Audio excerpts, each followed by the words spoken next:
Good morning, fellow tablers and guests. I'd like to thank all of you for joining me in Colchester, Britain's oldest recorded town, for the annual general meeting on this lovely sunny morning. The time is now precisely 9 a.m. and I have the pleasure in declaring the 88th annual general meeting of the association is now in session. A special welcome to you if this is your first annual general meeting. And here is a brief overview of what we will be covering today. Now, there are a number of procedural matters to be brought to your attention, gentlemen, and I will ask the Honorary National Secretary to deal with these. So over to Great Dunmow and Steve Eccles. Good morning, gentlemen. Welcome to the AGM. For attendees that are in the meeting, can you please ensure you change your name to include your table and table number?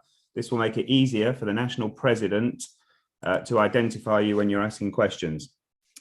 To speak from the floor, please use the raise hand button you will find at the bottom of your screen.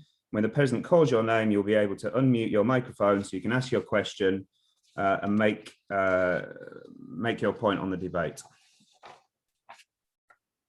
To help with the minutes when speaking, can you please give your name and table number, even if speaking for a second, third or subsequent time?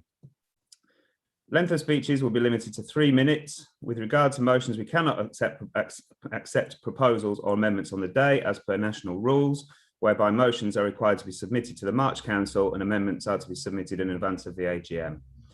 When a vote is required, we will be using polling within the webinar function of Zoom. This is the reason why only one delegate per table is allowed in the meeting today. And I would like to thank you, those who are watching the YouTube stream, for their understanding. For motions that require proposing seconding, we'll use the raise hand function and then we'll use the poll afterwards. To test everyone understands how to vote, I'll now be displaying a trial poll. Thank you, Mr. President. Thank you, Steve. Right, we now need to approve the notice and agenda convening today's meeting. So we'll... One second, Mr. President, we'll just run a trial poll. Okay.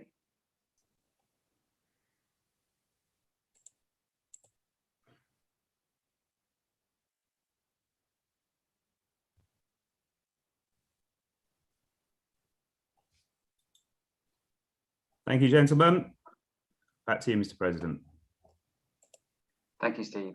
Gentlemen, we now need to approve the notice and agenda convening today's meeting. So I will ask the Honorary National Secretary, Steve Eccles, to deal with this. Back over to Great Dunmow and Steve. Thank you, Mr. President. The notice convening this, our 88th annual general meeting, is set out on page 2 of the agenda papers and has been circulated in accordance with the national rules. May I have a proposal that the notice and agenda be approved?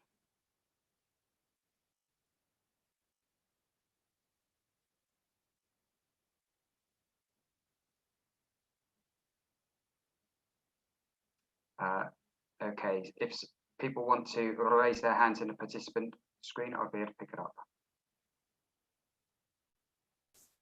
Okay. These, Matt. We have Richard Hudson-Smith. And can we clear those, please?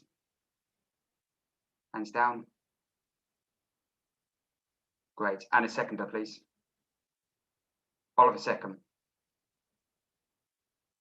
Can I open the poll, please, Mr. Secretary?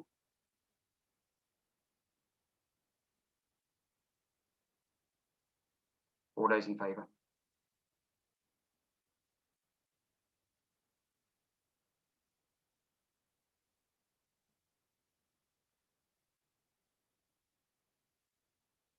Fantastic. We have a unanimous vote that I declare the notice and agenda approved.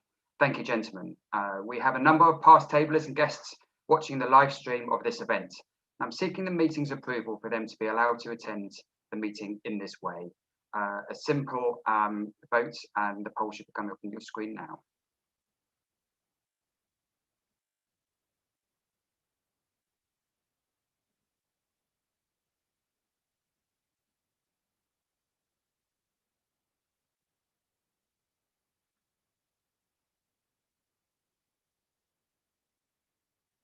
And once again, a unanimous vote. So thank you very much, gentlemen, for that.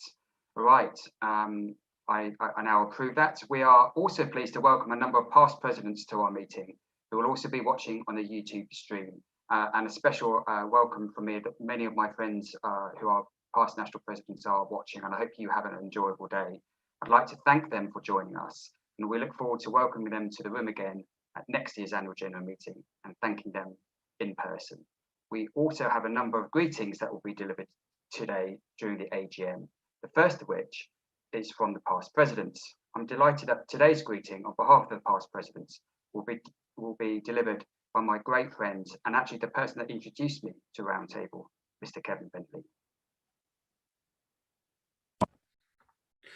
Good morning, Mr. President. Good morning, conference. Kevin Bentley here, past national president, so past it's in the last millennium, 1998 to 1999. It has been great to be asked to come and do the welcome from the past presidents to your fabulous conference. A very different conference, of course, being virtual and very different to what we're usually used to of getting together, but nonetheless, still with a roundtable spirit. I'd like to pay tribute to all in Roundtable for what you have done during this pandemic, helping your communities, helping them get through this pandemic and looking after the vulnerable. This is something Roundtable has done in all its existence, as well as being one of the greatest family organisations I think I've ever come across. I was so proud to be a Roundtable, and I still am a tabler. I'm not active in the organisation anymore. A lot of my colleagues, those past presidents, absolutely pass on their thanks and gratitude to all of you. I'd like to say a special mention for your outgoing national president, Matt Eaton. I had the great privilege of introducing Matt to Roundtable and look at the great work he's done. Look at where he's gone in Roundtable, look what he is now, what he will become in the future as well. And also I'm very proud because he's the second national president to come from our Roundtable, Colchester Cone number 842. Matt, it's been a very different year and a very difficult year. And it's a shame you've not been able to travel around the country around Rtbi as you would have wanted to. But nonetheless, you have still been a fantastic president and one that everyone watching this conference, part of Roundtable, all of us are ex-Roundtablers, but actually me particularly, are very, very proud of. To all of you in Roundtable, I will just end by saying something I used to end all my after dinner speeches as national president by, and it's simply this. Nearly 100 years ago, one man had a dream called Louis Marchese. There weren't many men around, young men around in the 1920s because of the awfulness of the First World War. But he followed the lead from the then Prince of Wales to get young men round a table to improve the country and improve their local communities. That he did, and it was called Roundtable. Whatever you do and wherever you go, please do one thing: keep Louis' dream alive. You're all fabulous, you're all great. Thank you very much.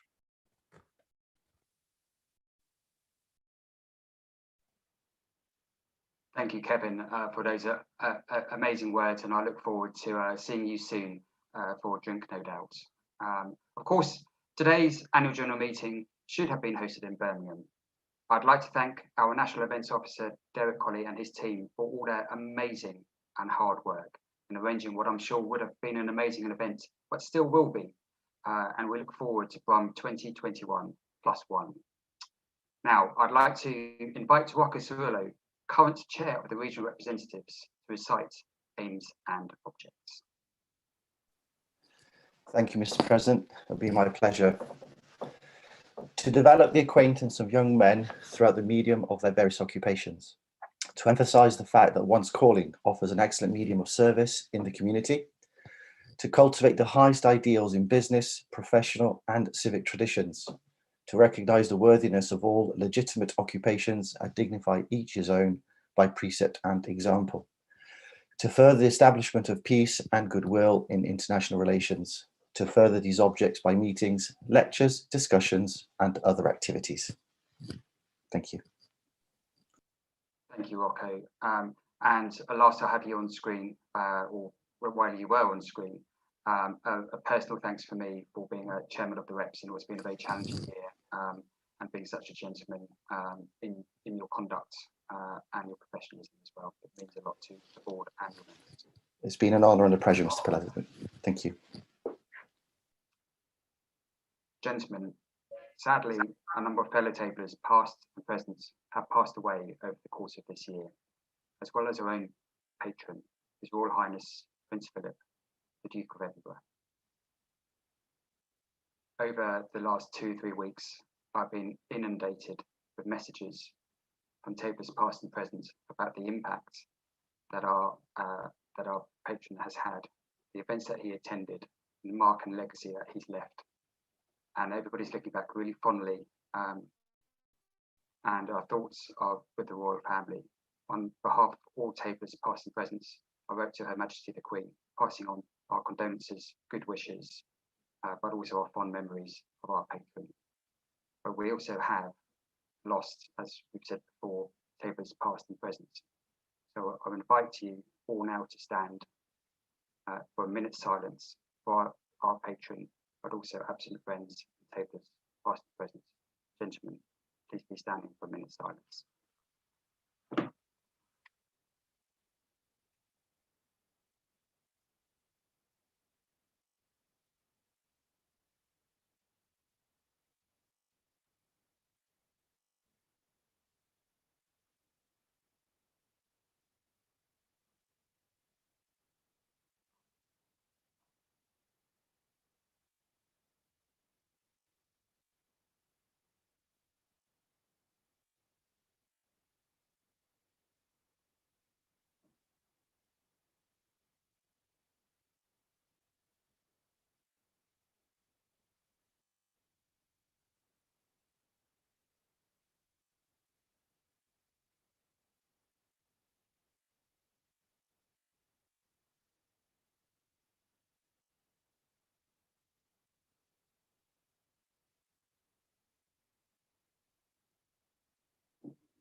Thank you, gentlemen.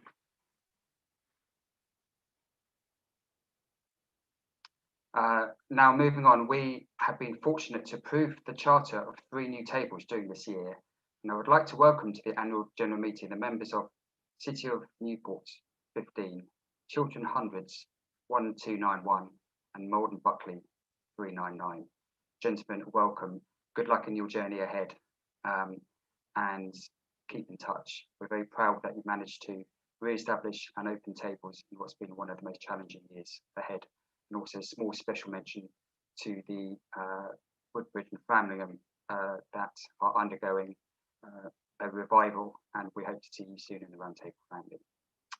Now, we would usually be joined by international guests under our exchange agreements. Obviously, they are unable to travel at the moment, but we have received greetings from the Roundtable International President, DK Singh, and the Roundtable International Vice President, Graham Corneliuson.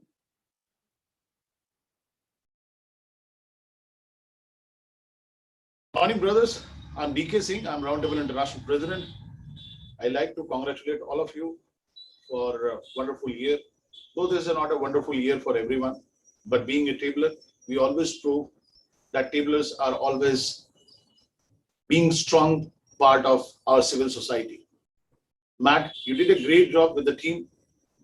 I'd like to congratulate Paul to taking over as a president. All the best, Paul. Ian, being an IRO, you always been communicating, you always be supportive to other country as well as Roundtable International. From my board, I would like to congratulate all of you for your NGM.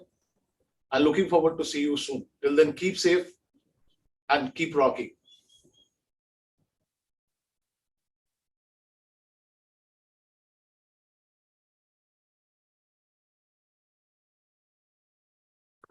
Good morning, my brothers from Roundtable Great Britain, Ireland, and thank you for having me here today.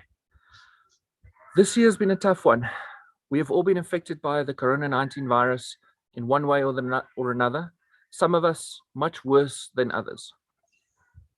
To have led in a period like this has not been an easy thing, and I think we must be very cognizant of the great work that not only Matt and his team has done, but actually you guys as members of Roundtable Great Britain and Ireland. Two of the memories that stick out to me is the Walk with Will campaign we all participated in September last year. And then about a month ago, we actually attempted to set a Guinness record with Toby from the Robin Cancer Trust. I think these are just two of a great many projects that show that Roundtable Great Britain and Ireland and their members stand up when it is needed. And you guys count when it is needed most. They say that the strongest steel and the strongest metal is forged in the hottest of fires. And we must all admit that COVID has been a very hot fire, but that especially you guys came out as a strong, strong steel. To Matt and your outgoing executive, congratulations on what has been a very tough year. We can never underestimate the toughness of what we had. No one walked into this role 2 or 3 years ago when we were all thinking of putting up our hands, and we had actually envisioned this. This was not what we hoped and planned for, yet you and your team made an incredible difference, not only locally, but internationally as well. So I thank you for that. To Mr. Paul Thompson and your incoming team, I look forward to working with you guys, and I'm sure that we're going to set the stage alight for not only this year, but many, many years to come. Otherwise, gentlemen, from my side, take my warm regards and have a wonderful AGM. Thank you. Thank you, DK. Thank you, Graham, for those words. Now, we have come to the time for confirmation of the minutes of the 87th Annual General Meeting and held online on the 2nd of May 2020. The minutes have been circulated and we have received no corrections. I therefore invite a proposer and seconder that they be signed off as a true and accurate record of the meeting. Can I have a show of hands for proposer? Richard Smith has got his hand up first. Could we clear those hands, please? And can we have a seconder, please? Archie Tipper Wilson. Right. We now put the poll up for you fine gentlemen to vote.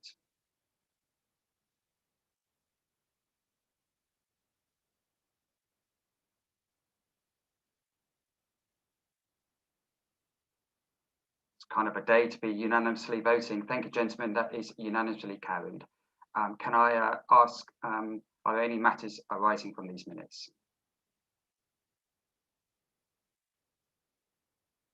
We have a hand up, Ed.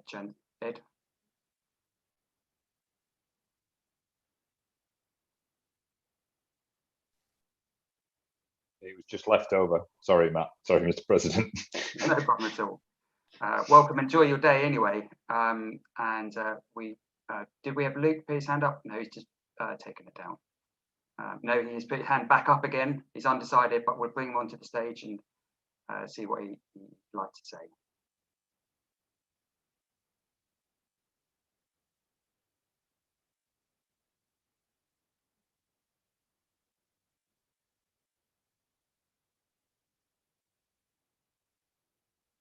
Steve, are you able to bring Luke into the room? He's just messaged saying, don't worry. I think he's lowered his hand, Mr. President. Okay, fantastic. Thank you. Okay. I will now ask the Honorary Secretary to advise us regarding voting strength and quorum and the appointment of tellers and scrutineers. Thank you, Mr. President. I can see from my screen that we've got 62 tables that are in attendance at today's meeting, which means that this AGM is quorate in accordance with national rules. In terms of tellers and scrutineers, due to the nature of AGM, there are no requirement for tellers to be appointed today. But I'd like to thank Daniel Alban for acting as a scrutineer to ensure that the Vice President election and today's votes are conducted in line with policy. Thanks, Dan. Thank you, Steve. I now have the pleasure in introducing two candidates for your National Vice President, two very good friends of mine, Matt Fallon from E Club 1927 and Mike Brown from Banbury Cross 1179. And before I go on to Mike's video, on behalf of the National Board, the National Council, and I thank you both for your campaign. You've been nothing other than gentlemen to each other. You've been nothing other than gentlemen in how you put across your views. We're excited to hear your videos. Thank you ever so much for all you've done, the hard work that you've put in. We're grateful membership and association. Now I hand you over to the candidate presentation videos.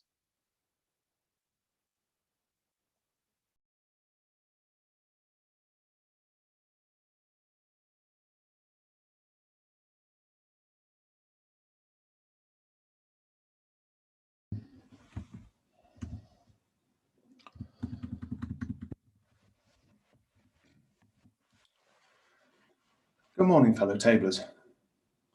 I'm Mike Round from Banbury Cross 1179 in Area 50.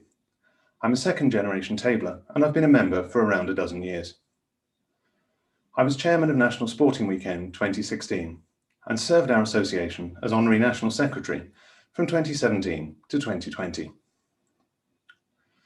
I'm standing before you today to ask for your support to develop a structure that will allow us all to work together to improve and grow our association over the coming years. 10 years ago, Rtbi published a strategy after taking the advice of management consultants. This strategy involved such phases as speculate to accumulate, or, to put it another way, spending our reserves on trying to buy new members. This simply didn't work and put our finances into a treacherous state with ever-increasing capitation to cover the overheads. Those overheads had to be stripped back. And now that's taken place, we do have a financially stable association with national capitation at an appropriate level, but this has come at the cost of having to abandon all of the long-term plans. I see this as a big risk. People won't join Roundtable just because it's cheap. And without any long-term plans, we're at risk of being dragged one way and then the other by one-yearisms from presidents and short-term board projects. We must go back to basics, where young men sat around the table and decided what was best for Roundtable. I will achieve this by revitalising the Forward Planning Committee, utilising tablers from the National Board, National Council, and most importantly, a cross-section of our membership. Its single task will be to maintain a rolling 3-year plan, approved annually by the National Council and published for all to see. Rather than being dictated from above, this plan will be developed after consultation with the entire membership to ensure that Rtbi, once more, has a plan for the future that is relevant to grassroots tablers. A plan that we can all agree on and tablers can take ownership of. A plan that board members can structure projects around, then break those projects down into tasks that every tabler feels able to contribute towards. A plan that will make us feel as proud to be part of our national association as we are proud to be part of our individual tables. I also want to continue what I've seen develop during lockdown. Not these endless Zoom meetings, though the hybrid meetings on a national level have definitely increased engagement, and I will ensure we keep those, but tables cooperating with each other to help those in need. When restrictions lift, I don't want us to retreat into our individual silos. We are the national association of roundtables. Our strength is when we all work together. I would encourage you all to look outside the boundaries of your own table or area and see how you could help your nearby tables. We also have a lot of assets across the country, such as underutilised Santa sleighs and bouncy castles, and by creating an inventory of these items, we can make better use of these for the benefit of every table and every community. The past few years have brought us greater transparency with our finances. Now we must achieve clarity in terms of our strategy. It is our duty to ensure that Roundtable thrives into the future, as there will always be communities in need of support from Roundtables, and there will always be young men within those communities who need Roundtable in their lives. We must continue to develop our strong nationwide network of tables supporting each other. We must continue to do great things within our communities, and we must encourage tablers to volunteer to work towards our association's goals. This will deliver a great experience for all members, aid succession, and ensure that important projects are not abandoned with each change of board. Gentlemen, I believe this is the Roundtable movement that people will join. There will undoubtedly be a big influx of prospective members as the country gets back to normal, whether looking for social activities or avenues to volunteer, and I will make sure we're ready. I ask for your support and your votes so that next year, when I stand in front of you at our national AGM, I am not just presenting my plan for 1 year, but our plans for our future. Thank you. Thank you, Mike. I now hand over to Matt Allen.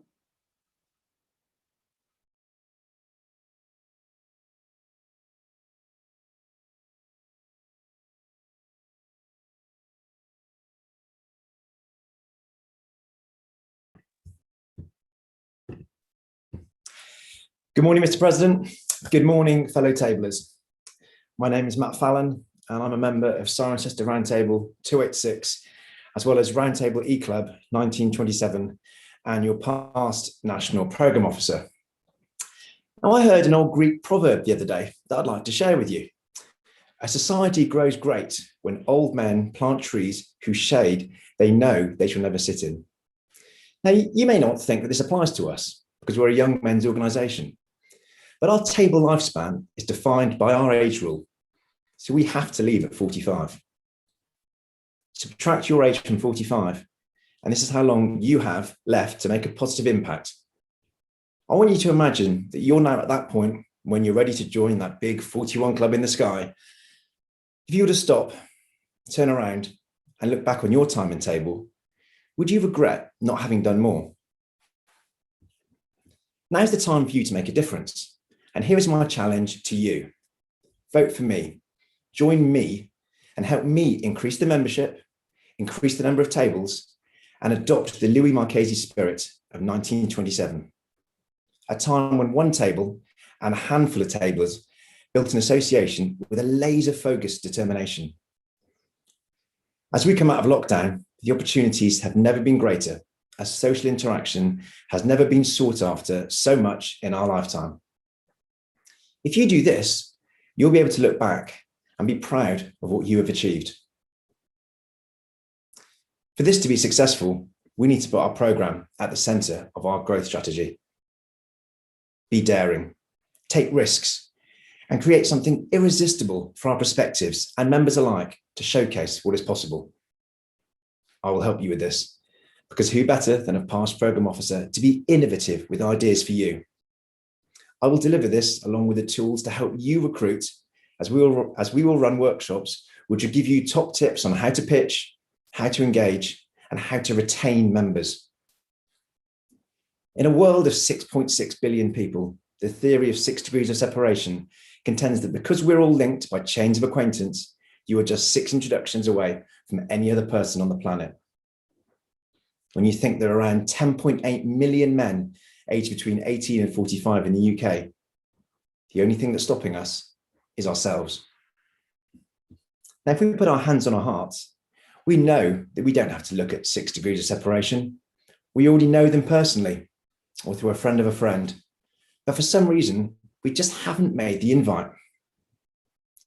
The real power of Roundtable is what we do in our communities.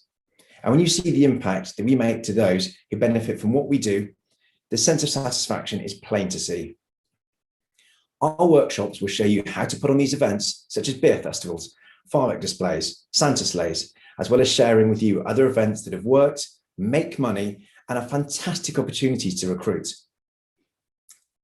In an era where men's mental health has been spotlighted like never before, you could be saving lives. We already know our VPs for Circle, 41 Club and Tangent, and there's a real commitment from Fiona, Jim and Heather to work side by side for the benefit of us all. The 4 of us will make a formidable team. I hope that you can see the commitment in my face, you can hear the passion in my voice, and you can feel the determination that's bottled up inside of me, ready to help you and the association. It's time to start planting those trees. Trees whose shade we know we will not sit in. But this is what we must do, so the round table will become stronger, and tablers in the years to come will thank us, just as we thank those who have gone before. Thank you for listening, and please vote for me, Matt Fallon.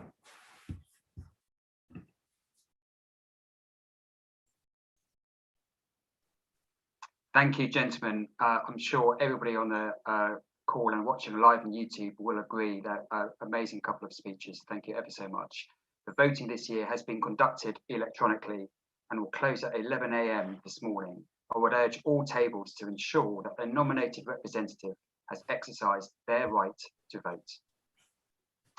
Now, we're going to begin our review of the year, as well as making some key financial decisions for the year ahead. After each board member finishes their report, there will be an opportunity for questions to be asked. Now, we're going to start by hearing from our honorary treasurer, who will begin by talking us through the accounts for the year ended the 31st of March 2020, which will begin on page 34 of the published agenda. Chris, over to you, our Honorary National Treasurer. Thank you, Mr. President, and good morning, fellow tablers. So, welcome to our second online AGM. So if we look back to the accounts for 2019, these have been fully audited by Wilkins Kennedy, now known as Assets. There was, again, confirmation, as my predecessor would have presented at AGM last year. There was a large surplus that came in at £52,000 for the year.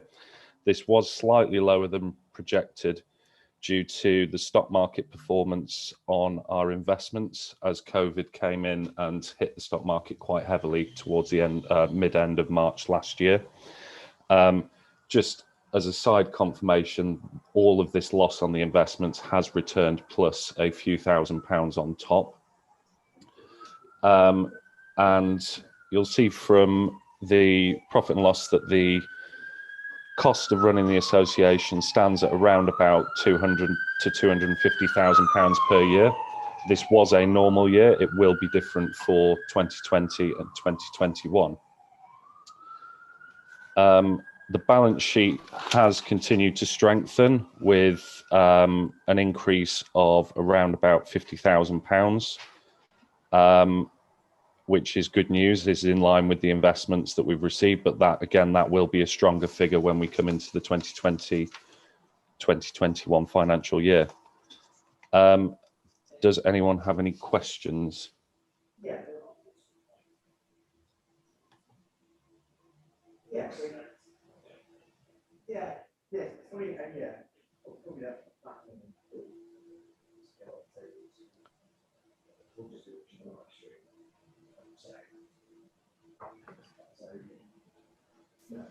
You've got RHS, Chris. I can't hear anything.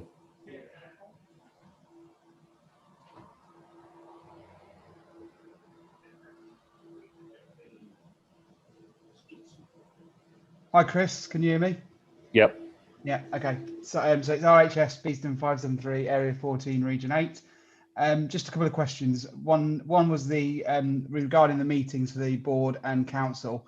I know it's only a few £100 or whatever, but it's just a case of obviously with the coronavirus as it was and the meetings weren't face to face. Just wanted to get an idea of why the costs have gone up on that, and just to understand that a little bit, unless I've misread it. This is for the financial year pre-COVID, the accounts. Okay. All right. That's so this is to the end of March last year. Okay. All right. Fair enough.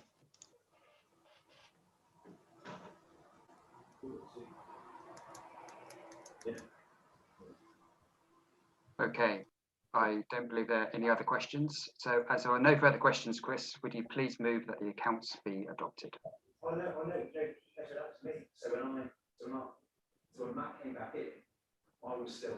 Sorry, my mouse is not working. Thank you, Mr. President. I would like to formally ask for approval of the accounts for 2019-2020 from the members.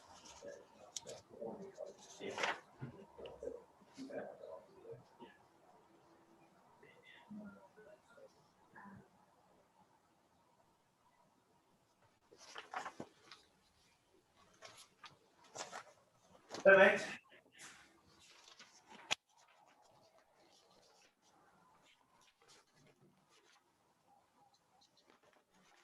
Thank you. That is carried by unanimous votes. Thank you, gentlemen.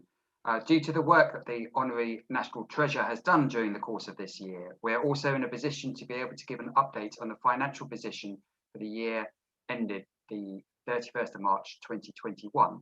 And I now hand you over to our Honorary National Treasurer to talk you through this. Thank you, Mr. President. So looking at our preliminary figures for 2020-2021, we've had, as everyone can imagine, quite a quiet year from a financial perspective. Their spending has been quite minimal due to the National Association not being out and about, the meetings not taking place other than online via Zoom. There has been some investment into the IT provisions at Marchese House this year due to server failure and the realization that the computer systems were a little bit lacking. Again, a small amount of investment into Marchese House to fix up signage that had been removed from the side of the building, and in addition to make the building COVID secure last year when lockdowns were reduced. From a management accounting perspective, we are looking at a surplus of around about £75,000 for the year. Although this will change from a financial accounting perspective, I would expect that number to be higher once we've taken into account the increase in the value of the investment portfolio and the application of prepayments and accruals onto the accounts.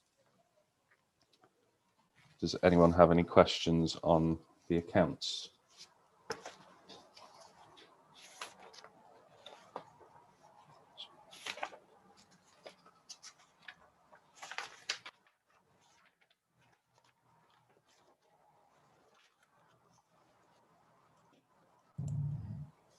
Doesn't appear there's any questions, Chris. Thank you. Okay. Thank you again, Chris, for all your hard work this year, and especially when you've welcomed a new family, and you've been absolutely tremendous in your service to the association. We now turn to the budget for 2021-2022 and the resolution on capitation for the year. This resolution is submitted by the National Board and approved by National Council. No seconder is therefore required.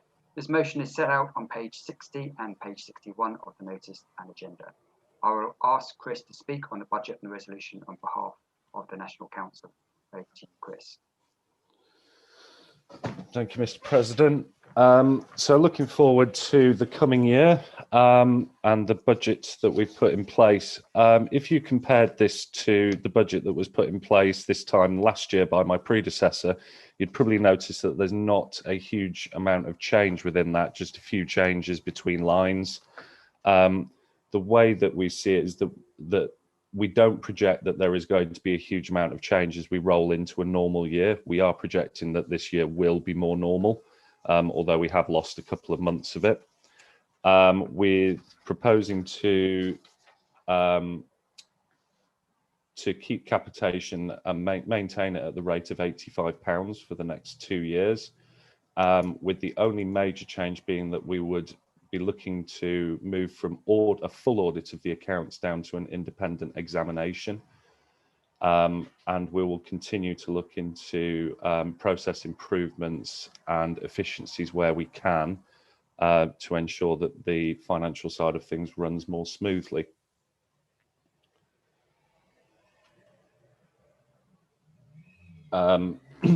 Just a few quick reminders. The table of hardship fund that was I emailed about and have posted on the Facebook page a couple of times about is in place, with application deadline date being at the end of business on Monday.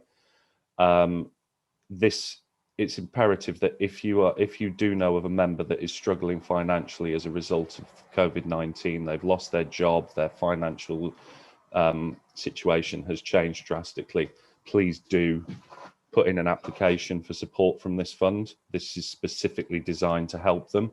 If you could ensure that the form is filled out by the 3rd of May, give me a shout if you haven't got a link to the form.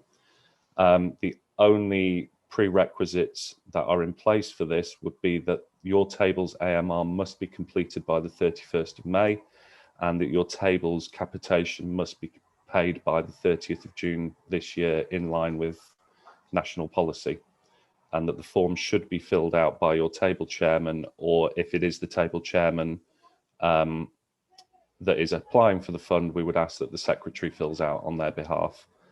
I will repost the link onto the Facebook page later on today. So moving on to the budget and capitation that I've just discussed, we would be proposing that for the 1st of April 2021 to 31st of March 2022 table year, the capitation fee is £85, with the entrance fee remaining at £17.50 plus pro rata capitation. And another reminder, off the back of what was another substantial surplus, we have, as a board, with the support of National Council, decided to maintain the early payment incentive that was put in place last year with a couple of tweaks.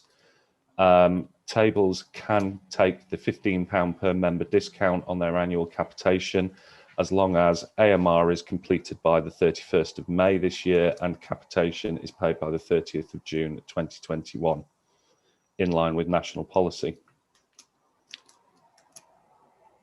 Any questions?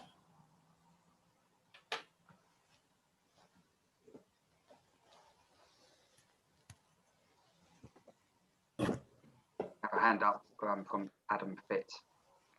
Visual. Yes, Mr. Fitt. Adam. Morning, gents. Adam Fitz, London West End, 623, 26, Region 18. Chris, firstly, thanks for the work you've done over the last year. I know it's been a bit of a challenge, but it looks like we're in good shape. With regards to the independent examination, is there a reason for moving to that this year? And in future, do you foresee a full audit every period of sort of 3 or 5 years, just to keep things in check? Yep, no worries, Adam. So the decision to move from audit down to examination, now it is worth noting that we did have, this has got the full support of the board and National Council as I communicated with them on this. The decision that we took is kind of twofold. The examination is just a slightly smaller sample is taken of invoices and expense claims to review by the accountants. So it's not a huge change. We are classified as a micro business. Therefore, an audit is not something that is legally required. It is going to save the association around about £5,000. And what I would like to include as part of this sort of downgrade is, as we continue the theme of openness and transparency, that I would like to speak to the regional reps and for them to form a group that would have full access to all of our accounts, all of the invoices, etc., to be able to look at anything if they so wish to, as a replacement for the audit. Does that answer your question?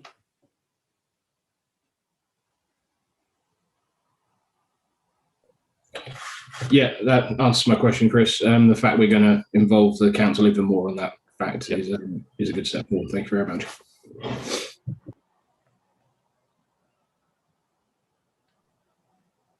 We have hands up from Archie Tibble-Wilson and Richard Hudson-Smith as well. Chris, can you bring them into the stage?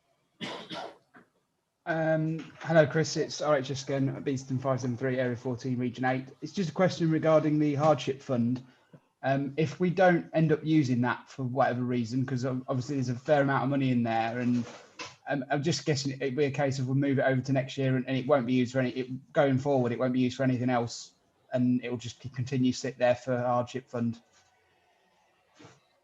Yeah, it's one that we need to, that the board and council will need to have discussions about, but the intention would be hopefully that we get rid of the funds this year. I do feel that this is the year that people really should be coming forward. I don't want any member to leave the association because they can't afford to pay their capitation. I think that would be an absolute crime when we have got these funds available. So yes, I think we would be looking at this just continuing to roll over. But I want to be clear that we don't want to be looking at additional donations into the fund. This is a kind of a one-time COVID fund. Yeah. Okay. Thank you. Archie. Hi. He's just muted himself. I've only been doing this for a year. I just wanted to say, just kind of echoing what RHS was saying there, just to really thank the board for recognising the need for a hardship fund this year. There's going to be tablers up and down the country that will benefit from that, and I think the organisation in turn will benefit from their input. So not really a question, but more a statement of thanks, really. Thanks, Archie.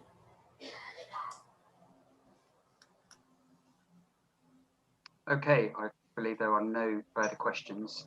Just before we open polling, can I just check, Mr. Secretary, have there been any written amendments received by the published deadline? No, they haven't, Mr. President. Fantastic. Okay. As we have had a discussion, I'll just wait 20 seconds or so, just in case anybody's got a final question before we open the poll. Mr. President, I do just have a quick question. Derek Colley, National Events Officer. Chris, with the £85 capitation and then the early payment discount, how does that work if tables have already paid their capitation? So they've already paid the full £85. It would be at the Treasurer's discretion to return the funds if requested, but I was very clear that and got an email out early to all members about the early payment incentive as soon as the period started. I appreciate there are a couple of tables that paid even before the end of the table year, but that would have to be a situation that I'd need to have a discussion with each of those tables. Great, thank you. Thank you, Derek. Okay, without any other questions for the Honorary National Treasurer, I will now take a vote on the resolution. This resolution requires a simple majority, and I will now open the poll. Thank you.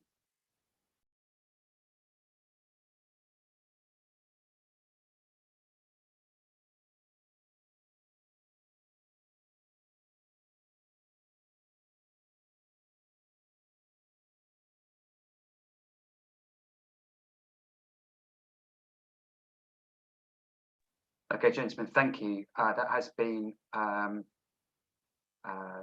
by a 98% majority with 2% against. So that is carried. Thank you.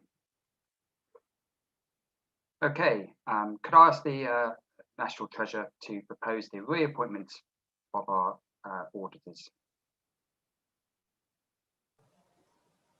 Thank you, Mr. President. In the absence of any proposal to the contrary, I have the pleasure in proposing the appointment of ASETs, formerly known as Wilkins Kennedy of Hertford, as independent auditors / examiners to the association for the continuing year. I invite the poll to open.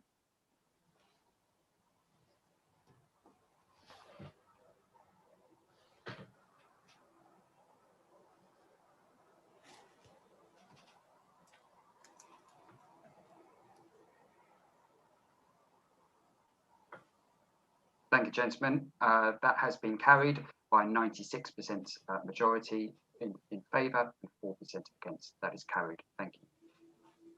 That now concludes the Treasurer's reports. Chris, thank you ever so much. Now, before we hear from our National Secretary, we have greetings from two members of the 4 Club family. And to begin with, we'll hear from 41 Club National President and my very good friend, Peter Good.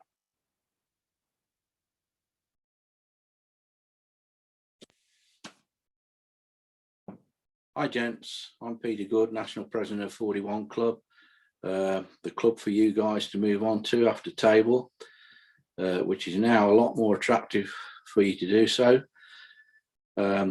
Sorry you've not had the year that you wanted to have, Matt, but I'm sure we've both done as our past patron would have said to us, we've got on with it, got the job done and kept the associations going. We did have the lucky chance to meet up once during the year in between lockdowns. Also had the luck of meeting Paul there as well. So, and also Ian, your IRO. As you know, I was IRO for Ward 41 Club for 3 years before I took this job on, and it is the best job, to be honest. You make friends all over the world in this organisation, and the friends that will stick with you for life. It's a fantastic organisation for young men. There's nothing to replace it. So 41 is the best next alternative.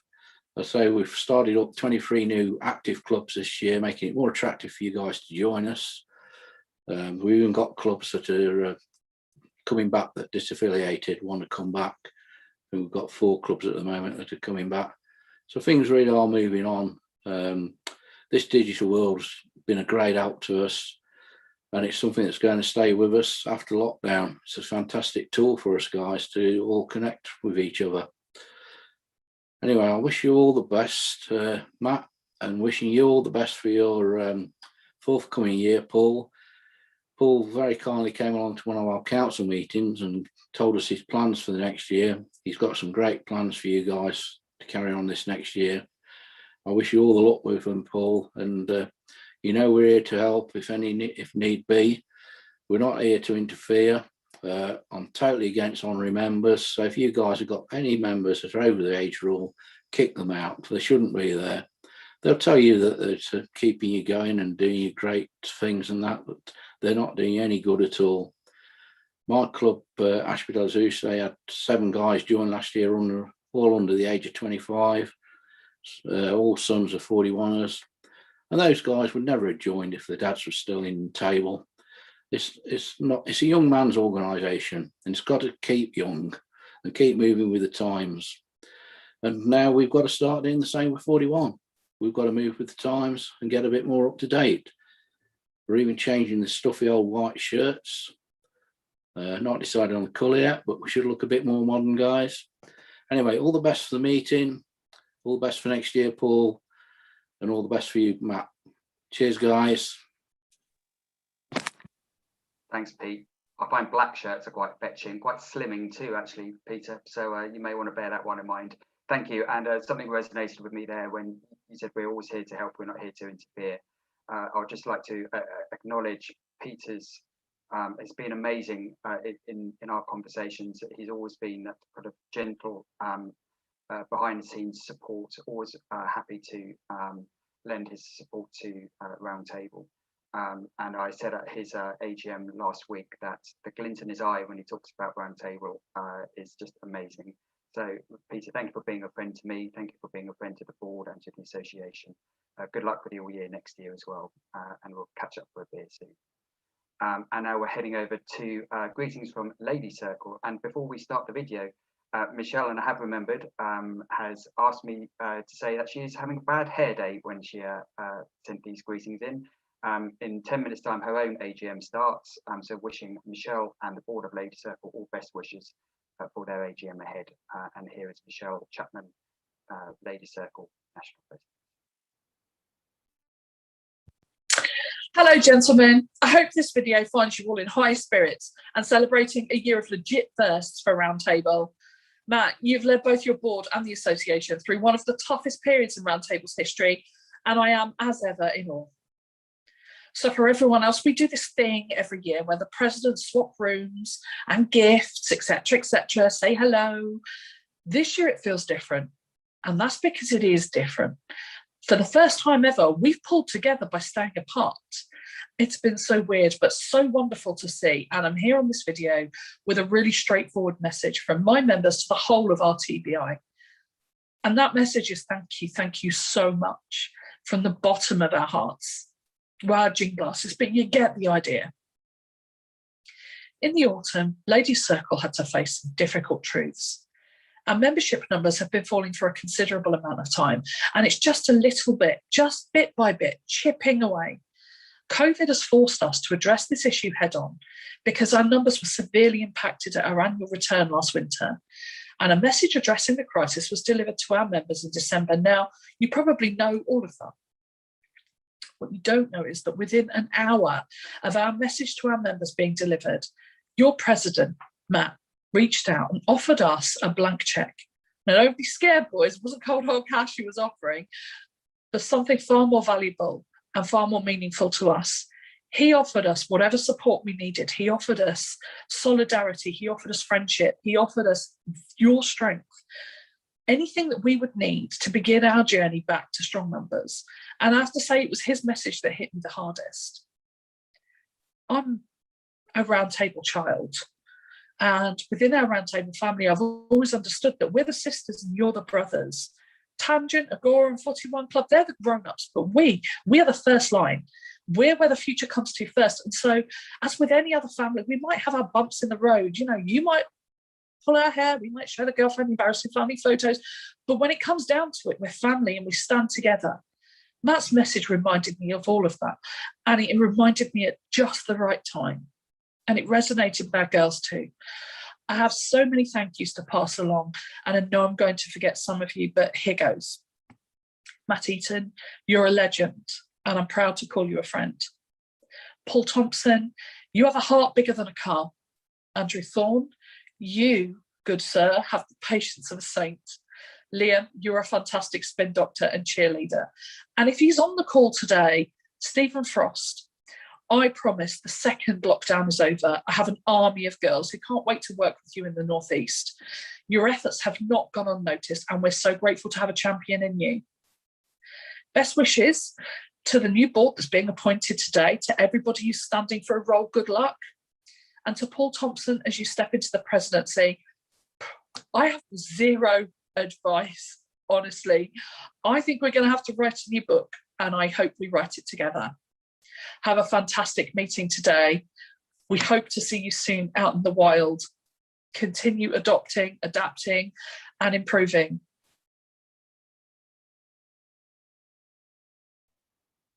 Thank you, Michelle, for that fantastic message. And I think I speak on behalf of every member of Roundtable to say that Lady Circle means a lot to us, that we admire your organisation, and we will continue to support you in any way that you need us for. And now we head over to the Tangents 41, the Tangents National President, who is going to, I believe, give us some dating advice.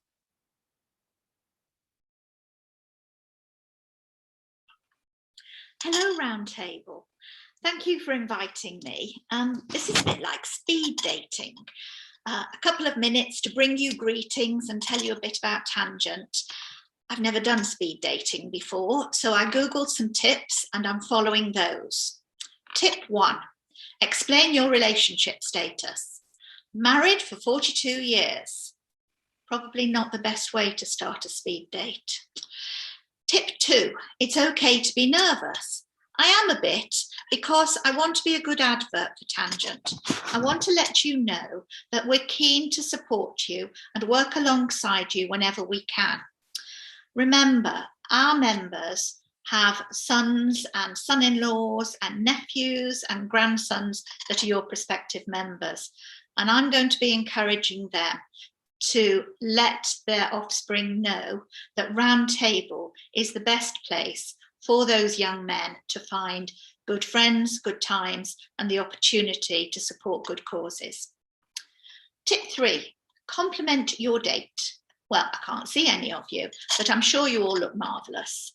And you must be very proud of your association and of your President Matt and your board. You've done so well through this difficult year. You've managed to be very visible in your communities, still done fundraising. You've adapted to Zoom meetings and outdoor get-togethers, always having great times along the way.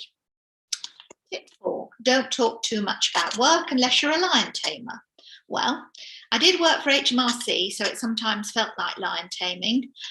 And I do want to tell you a bit about how Tangent is doing. We're quite healthy. We have just under 10,000 members and 512 clubs, though we have suffered during the last year. And so we too are trying to attract new members. We've also worked very hard on a new website and central directory. Do check it out. We're moving into the 21st century. Tip 4, don't try to be someone you're not. Well, I'm not sure what you expect from a Tangent president, but probably not someone who's dropped something on her new president's ribbon when she's only had it a week. But you will always get honesty from me. Tip 5, be careful not to be too keen on a follow-up. Well, I'm probably going to fail miserably on this because I'm really hoping that we see lots of one another over the next couple of years. Tip 6, don't feel it has to be love at first sight. So if you're not keen, please give me another chance when we get together for real. So, gentlemen, on behalf of Tangent, I bring you the warmest wishes for your meeting today and for your future. I know you will continue to be a very special organisation, offering young men the opportunity to experience new things, to make a difference in their communities and make friendships that will last a lifetime. Have a great day, gentlemen. Thank you very much. Thank you, Tracy. I think after this AGM concludes, we are all off speed dating. And on that bombshell, we're going to head over to Karen on the Roundtable Children's Wish, who is joining us live. Lovely to see you, Karen, and we're looking forward to hearing from you. Hi everyone, good morning from Roundtable Children's Wish. Warmest greetings, of course, as usual. For those that know me, know I'm technically challenged, so I will do this as best as I possibly can without hanging up the system. First of all, Matt, thank you so much. It's been lovely working with you this year. I know we haven't got to do all the things we wanted to, but the one thing I can say is whenever we've spoken, you've always spoke with kindness and with wisdom, and I thank you for that. And I wish Paul and his team, incoming team, the best for next year too. For those that don't know me, I'm Karen. I'm from Roundtable Children's Wish, and the charity was set up in 1988 by a group of tablers down in Bournemouth, and we've been granting wishes in your name ever since, and we're very proud to do so. Like everyone else, it's been a tough year. We've had to put a halt on the majority of the wishes that we've wanted or been in a position to deliver purely because of COVID. It's affected us quite hard for obvious reasons. What can I say? The children that we support are one of the most vulnerable groups in society where COVID is concerned. So of course, their safety is paramount. We hope to start delivering wishes again once the travel restrictions lift. However, that's not going to be easy because of insurances, because of safety, and because of any other restrictions around that. So we may well be able to send children to Disney, but if France is open to a country, say, that is banned by the UK to travel, these are all the considerations we are going to be making in the coming year. We do have a number of wishes that we have ring-fenced, and those wishes are for children we've already promised those wishes to. So please be assured that the children that we have been working with will not miss their wish. And that is something that was incredibly important to my team and the board at Roundtable Children's Wish when we were setting the budget and everything for this year. Roundtable Children's Wish delivers children with life-threatening illnesses handcrafted wishes, and that means every wish is unique, and we make sure that what we deliver is for the personality and the wider family circumstances. And if you like, we adapt, adopt and improve those all the time, and in line with your values. Moving forward, how could you support us? Any way you possibly can. You know, I hate it, but we always need money. Children keep getting sick, and we want to keep delivering those wishes, and those wishes cost. It's as simple as that. We've had a referral this morning, for instance, for a little girl in West Yorkshire who is stage 4 neuroblastoma, which basically means she has a very, very nasty brain tumour. And of course, we will be looking to see how we can support that little girl in probably the coming months rather than the coming years. And that's the sadness of the work that we do. However, there are some alongside the sadness, there's some amazing outcomes. And I'll tell you about a wish, just to finish on, I'll tell you about a wish that we did deliver the back end of last year, and we delivered 5 wishes throughout 2020. And this is to a young lad, aged 13, who at early part of last winter, from nowhere, suffered a brainstem stroke. You don't hear of many strokes at the age of 13. And this left this poor lad in a state where his mobility was affected. He had breathing difficulties and issues with communication. And on top of that, it was COVID. And he was only allowed to have one member of his family visit him in hospital at the age of 13 for limited periods a day. He was totally lonely, isolated and restricted from seeing his dad, his siblings and his friends and wider family. And he came to us on a Thursday, asked us for a laptop, and by Monday we had delivered that. And that laptop allowed him to not only finally see his father on a screen and his brothers and sisters, but he was also later able to use that laptop to check in and start his education again. This isn't just about lovely wish on a day. This is about impact, long-term impact. And we're really proud to deliver that in your name. And on that note, I will leave you. And again, warmest greetings for Roundtable Children's Wish. And we look forward to working with you in the coming year. Just one more thing, if anybody wants London Marathon places, we still have 9 for this year in October. Quick pitch there, do get in contact. If you don't know how to get in contact with us, talk to Matt or Alan Collins or anyone like that, and they will push you our way. Thank you, have a great day.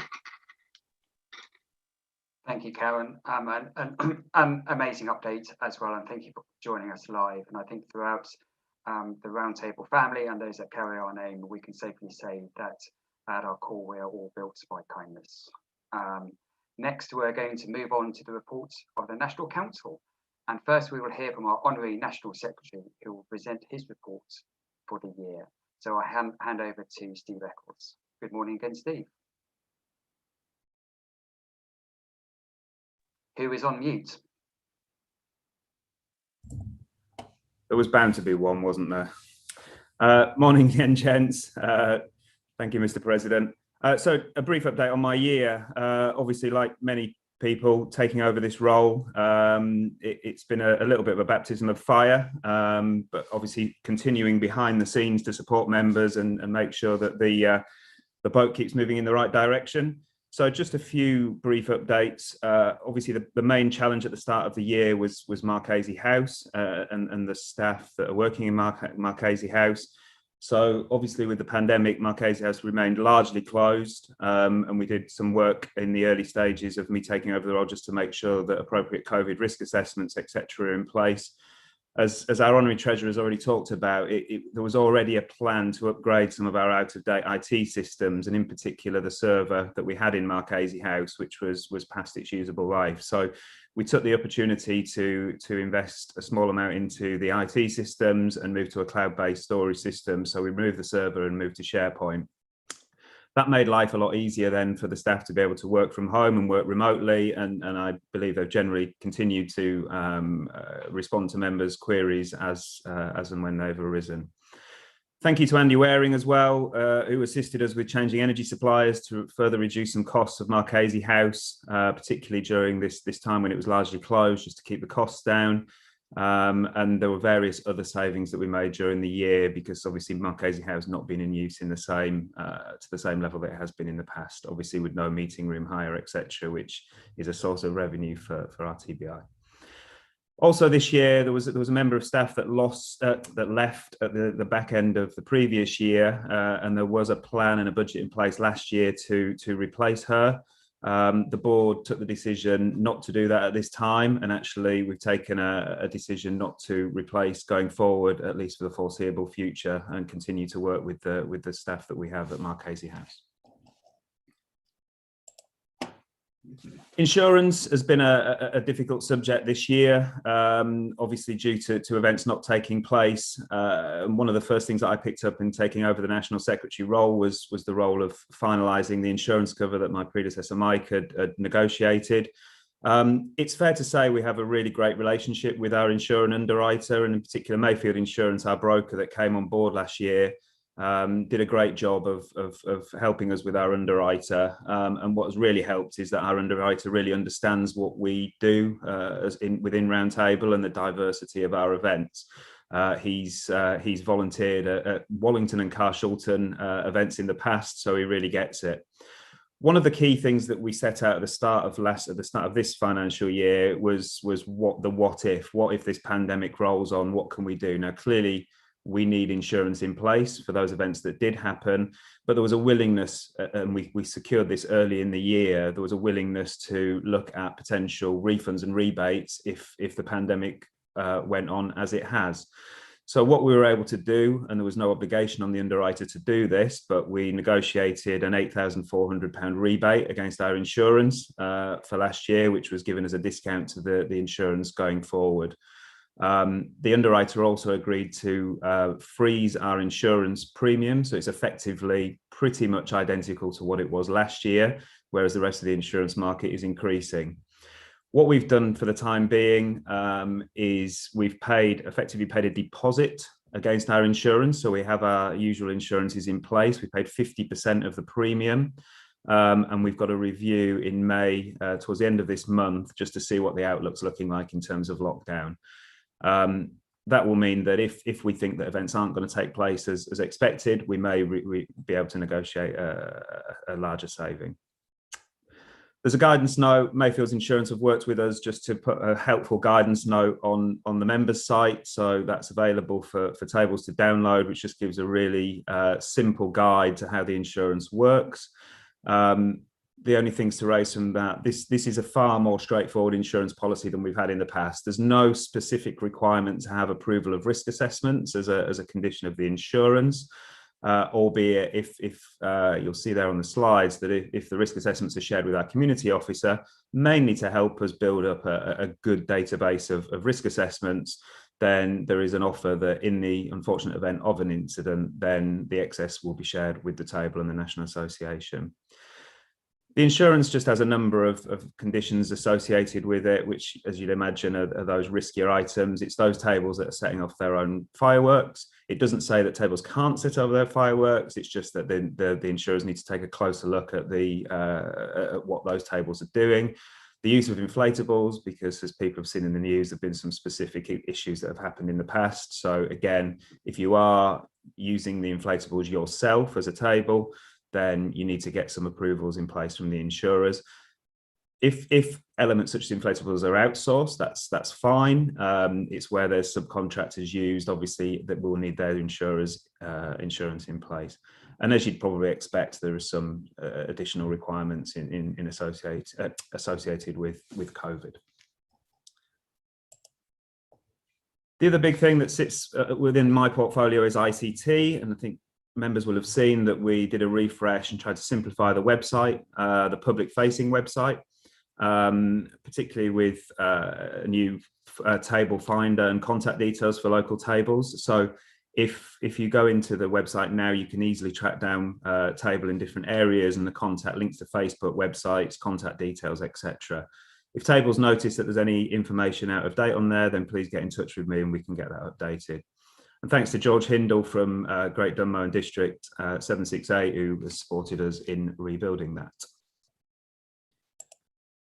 Looking ahead to the year, obviously, as we hopefully start to come out of lockdown, we're looking towards the reopening of Marchese House on a more permanent basis rather than just on a part-time basis. And we are going to be looking this year at probably a day of action to try and bring people in. If we can draw on the support from tablers, there is some work that's required in terms of decoration, etc. So that's something we're going to look at this year. One of the other things that's been difficult this year is members may recall there was a resolution to look at changing the legal structure of RTBI and registering it as a charity.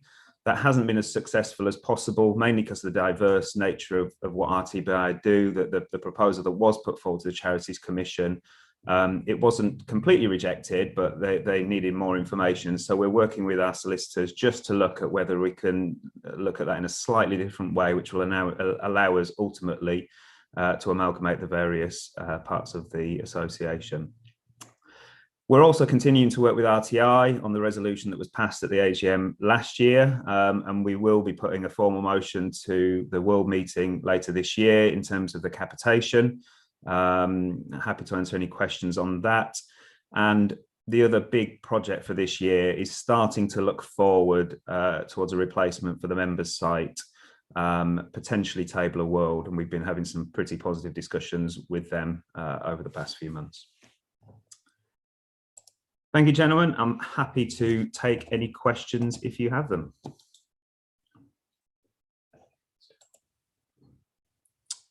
Okay, got a question from Matthew Risdale.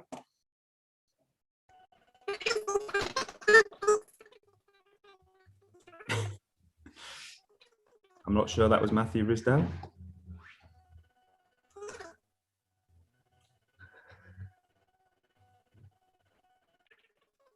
Are you there, Matthew?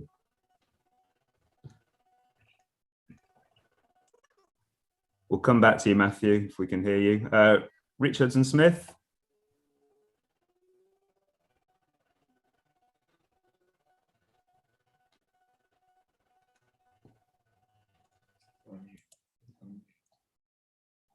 No. Kevin McLaughlin? Oh, sorry. Oh, Rich is there. Hi, Yeah, Rich. sorry, I didn't realise I was on mute. So it's RHS Beeston 573. So I was talking away to myself and I didn't realise I was on mute. So it's RHS Beeston 573, Area 14, Region 8. It's just regarding the motion for international. I guess that's a case of you're going to put that to council in the next council meeting to see what that's going to be. Yeah, Rich. I mean, we've obviously been working with. We've updated the council over the course of this year. I think in hindsight we might have done things slightly different with RTI. RTI have a constitutional working group looking at the constitution of RTI, and that hasn't quite delivered the results that we were hoping for. And there've been some discussions ongoing with RTI. In terms of the motion, yeah, so now we're at the point where we will submit a formal motion to go to the World meeting later this year, and as you say, that'll go to, whether it'll go to the next council meeting or the one after that, it will go in shortly. That's the next big focus for us. Okay, thanks, Steve. Thanks, Rich. Kevin? Yeah, hi, can you hear me? Yeah. Sorry, quick question about the insurance. I think we changed insurance provider, and I'm looking to arrange a COVID secure outdoor event in the coming weeks, and I need the new insurer's details. Where can tablers find it? So the insurance details are on the members site. I'll put another link on Facebook, social media, and maybe in the chat when I finish my report. But yeah, it's available, and as I say, there's a guidance note on there, there's the cover letters, and just an explanation of exactly how the insurance works. So Kevin, I'll share that when I finish my report. Oh, that's great. And just to follow up, do you know, it might be putting you on the spot, do you know if it will cover an outdoor event in the current easing of lockdown? Yeah, there's no issue. We have usual third-party liability insurance in place. Obviously, it's incumbent on the tables to ensure that that's delivered correctly. So yes, there's a need for a COVID-safe risk assessment. All events that RTBI run, there is still a requirement on the insurance that they're run properly, which will include event plans and risk assessments, etc. So I think our community officer has shared some examples in the past of example COVID risk assessments. So again, they're available on the members site, so you've got something that you can start from. Yeah, fantastic. Thank you. And Kevin, if there's any questions, please drop me a line, or you can drop the underwriter a line as well, who can answer any questions. That's great. Thank you. Thanks, Kevin. Matthew might be back. Is that better? Yeah, that's it. We've got fantastic. Right, it's Matthew Ridsdale, Rotherham 24. It's just an issue that cropped up during our area AGM regarding the new website. And what happened was that a few of the tables attempted to use that to try to see whether member inquiries were coming through, and they didn't. So I just wondered what steps have been taken to try and resolve that, and has that now been resolved? Is that in terms of the prospect system, Matthew? Yes, that's right. Yeah, that's something we're looking at with the membership officer. So a couple of tables have highlighted that to me because there were certain links through to the member site, etc. So that's something we're working on. We're going to put a new contact form within the membership site so that members can get in touch directly. I think the view on the prospect system was just to try and, the idea for putting contact details direct to local tables on there would allow people interested in joining Roundtable to be able to contact the tables direct. But that is something we're looking at the moment, just to try and resolve that, because as you'd expect, launching a new website, there have been a couple of teething problems. So with the site that's there at the moment, then how are those being managed at the moment? Are they just disappearing into an ether, or are they actually being captured? No, they're being captured by head office and generally being put onto the members site. So they should still be going onto the members site. If they're not, if there's specific examples you got, Matthew, then please send them through to me and we can look into it. Thank you. Thanks, Matthew. Any more questions from anybody? Great. Thank you, guys. That concludes my report. Thank you, Steve. And a personal thanks from me as well, Steve, for all your hard work throughout the year. It's been all work, no play, but we'll try and rectify that soon. And without any further ado, I'd love to welcome into the room our International Relations Officer, Ian Richardson, to give us his update. Over to you, Ian. Hello there. It's been a strange year. I haven't really gone anywhere except Germany. Can I have the next slide, Steve? So basically, I went to Hamburg with our Mr. President, which was a hybrid meeting, which it should have been in Delhi, but the Europeans managed to get to Germany when it was safe to do so. The future meetings for this year, we just don't know. Delhi is still planned. The decision is July, and yeah, we've all seen the news, so yeah, it would be down to the individual if they wanted to go. There's the CETM Germany in Bielefeld in October. Again, that's not 100%. The decision will be made by the end of May, apparently. It's the same weekend as the Roundtable Celebration Ball. Yeah, we just have to wait and see what happens for that weekend.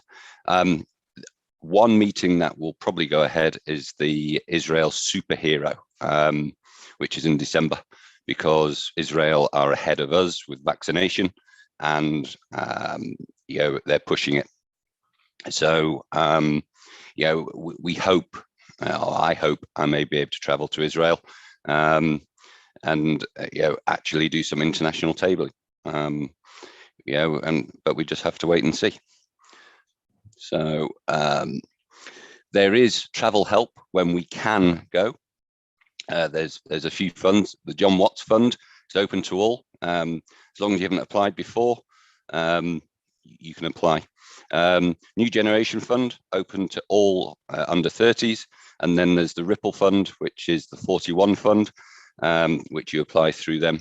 We've also got Travel Bingo, which we obviously didn't do this year because we couldn't go anywhere. But we have partnered up with South Africa, Germany, Italy, Netherlands, and France. These will be run in between October and December, depending on travel restrictions. The Travel Bingo, the event is free for you. However, you just need to pay to get to the destination and some spending money. International expansion with RTI, it's really been put on hold due to obvious reasons, but Barcelona was very close before COVID.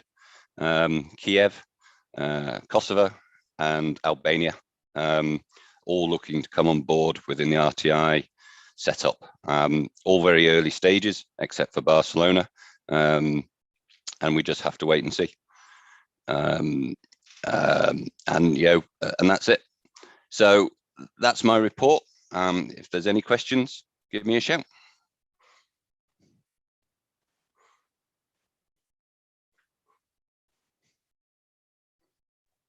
There's a question from Rich Hudson-Smith.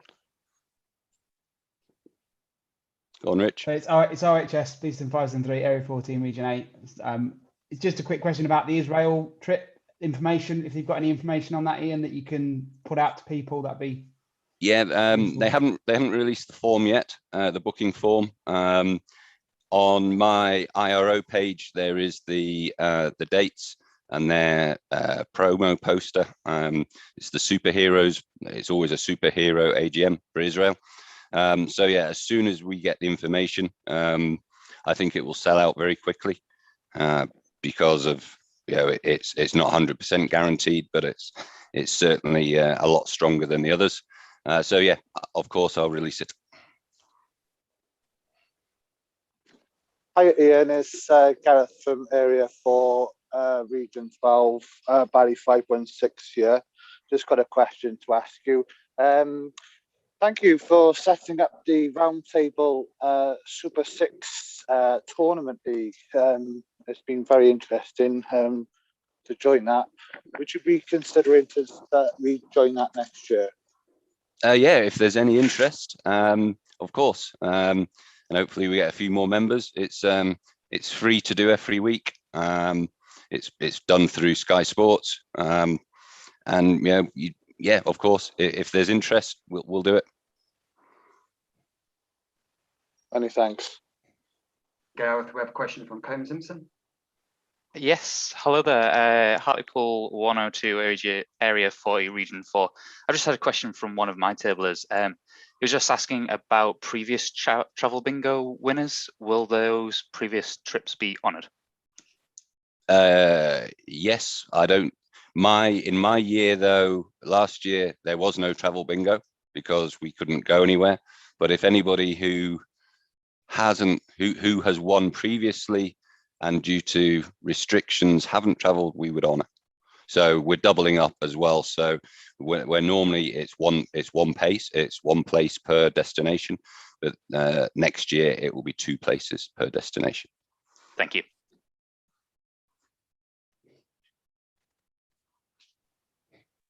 Great. I don't think we have any further questions for Ian. Ian, thank you very much. Just before we head on to our next report, we are almost half an hour away from the close of poll for the election of the National Vice President. I'll try and slip in another reminder where I can, but if you have not voted yet, please get voting. You don't have too much time left. Polls are still open to continue your voting. Thank you. And now we'll hand over to our National Membership Officer, Andy Thorne. Thank you, Mr. President, and good morning, everybody. What a year to be National Membership Officer, but Roundtable across the board hasn't let our movement down. To put the number of members we have, which I'll get to in a moment, it's just amazing. I'll just cover some of the things initially I've done. Obviously, coming into post, the new member pack had an initial refresh, and I've been working in the last month with Paul and coming National President, and it's good to go again. And it's, I think it's just a build year on year, a lot more information for new members coming in, some extra stuff in the pack, and also the onboarding of new members through the class of what will now be the class of 2021. There's now 4 meetings planned for next year, and they've been really one of the highlights of this year for me as membership officer and the guys involved in those calls, getting new guys in and telling them all that Roundtable has to offer. And that's the long-term aim of retaining members into the organisation and just giving them all the information and all the aspirations that will develop from that into what's available in Roundtable. So that's been one of the highlights. Prospects, again, I've been very active dealing with prospects. I will get back to you, Matthew, at Rotherham. I want to speak to you just about that experience you've had, just to see where that slipped through the net, if you've been putting some information through there. So I'll get back to you on that straight after this call, just to find out about that. I'm getting a lot of calls from past members that are second generation tablers. So there's a massive, probably 50% of the people I've spoken to this year have a history of table. So working with Tangent and 41 Club going forward and Ladies Circle to try and really make the most of that is going to be key for the year ahead. And I want to pass on some thanks to some of the guys that have helped me out on Class of 2020 or some of the calls we've dropped into on tables that have asked for a wee bit of help. These guys will know who they are, but just anyone that's wanting to get involved and pass on message and share good experience, that's what we're looking for. I'll just move on to the slides. Just a slight correction to the AGM papers.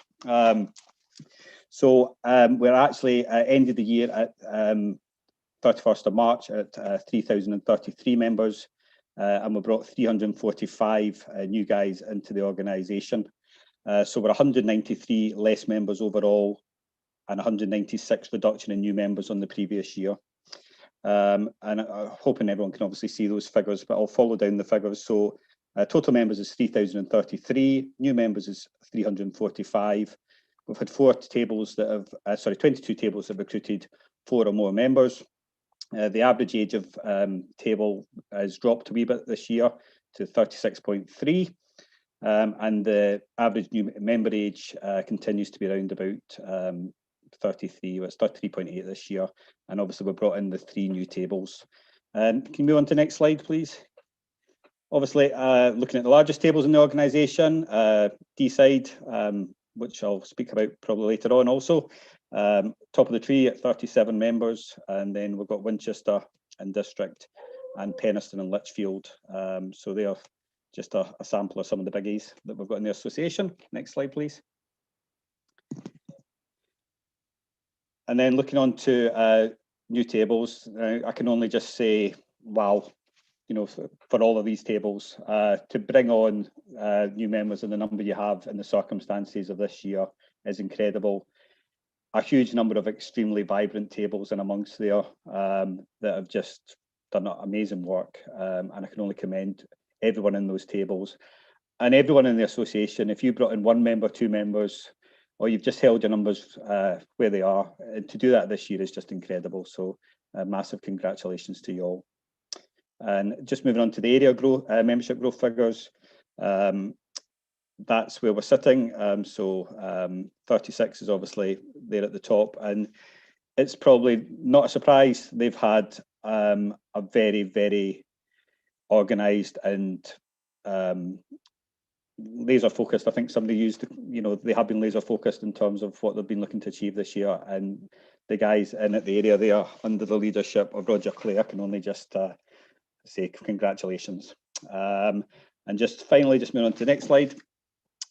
Sorry, I've got 2 more, sorry. That just shows a very sort of breakup, and it's maybe not clear on the slide, but it's the age distribution at the start of this year. So the bottom bar is obviously the guys over 40 to 45. So that's still our largest sort of segment of members in the sort of top age bracket. The top bar there is 18 to 24-year-olds. So that's just showing the distribution between those age ranges. And just moving on to my final slide before I take questions, just to give you some information on how we're looking years going with the age rule. So this year we're looking 229 members that are going to age out on the system. That drops off a wee bit over the next few years and then jumps back up again in 2025. So it's just a figure to keep our eyes on. But retention is the other thing that's obviously key, and that's really what we're looking to achieve through the likes of Class of 2020, and bringing people, you know, more and more into the organisation and getting them more involved. And that's what we need to do just to make sure that retention is as good as it can be. And I'll now, if that's all concluded, I'll just go to questions. So we have a question from Archie Tibble-Wilson. Hi Andrew, Archie here from Mid Sussex 95. I hope you're well. Just going back to the drop in membership, do we know what percentage of that is natural fallout through aging out and people maybe having other priorities during COVID? I think the answer to that, I mean, if we kept our membership recruitment up where it had been the previous year, we would have probably just had a standstill year or a slight increase in members. So I think recruitment appears to be, you know, what we've dropped down on, and it was starting to look fairly consistent that we were bringing in numbers. So I think it is recruitment. One of the things I would say is, though, I'm getting a lot of anecdotal evidence that there's a lot of prospects that haven't been brought on yet. People have been waiting for that opportunity to bring people in. There's already 47 new members that have come in since the 1st of April.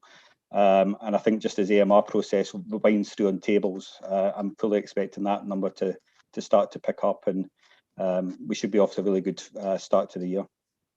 Superb, thank you. Next we have Matt Patterson. Thank you. Yeah, I'm Matt. I'm the IRO of 203 Dublin.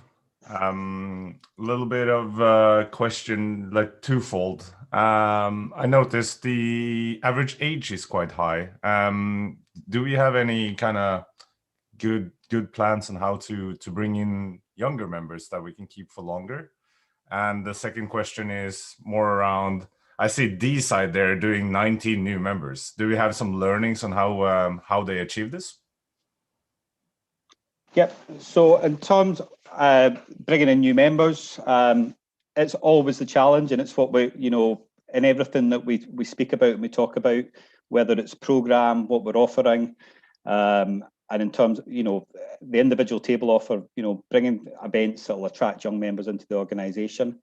The other thing I've been doing very much is working with 41 Club to start road mapping members out of the organisation, so that we get our guys to leave at age, which makes the organisation, rather than have 6 or 7 honorees sitting around in a room, those guys move on to 41 Club, provide support from 41 Club, but provide a much younger feeling environment to bring young guys into. So it's definitely an ongoing sort of process we need to go through, and that will be through the marketing with Liam Media and programme with Dodd. So it's always going to be work in progress. We've obviously brought in free membership for the guys under the 25-year rule, age rule, so that's also there as well. In terms of things to learn from what's been done at Deeside, yeah, I mean, they hit COVID and they just didn't stop. They were organised in terms of their approach. They were engaged members with their community work, and they had an amazing programme supported by a really strong area structure, which is something, again, this year we're looking to work on, is get areas back together, tables working together, supporting each other, so that when you're inviting guys along, you've got a vibrant environment to bring them into. Yeah, the guys at Deeside, if you want to ask a question directly of them, they're the guys to go and speak to. I can retell you what they've done, but I know they'll speak to you directly and tell you everything you need to go. So we'll maybe try and get them on and do something online in the next few months, and then we can just share that experience. Perfect. Yeah, thank you. Maybe it's an idea for an upcoming Tuesday tabler or something like that. Maybe a little piece on that. Yep, absolutely. I think there's been obviously bits and pieces of their story, but they're not the only other table as well. I'd obviously like to recognise the likes of Ringwood as well. But we could maybe bring those tables together and we can do something over the next few months. That might be an interesting process. Yep. Thank you.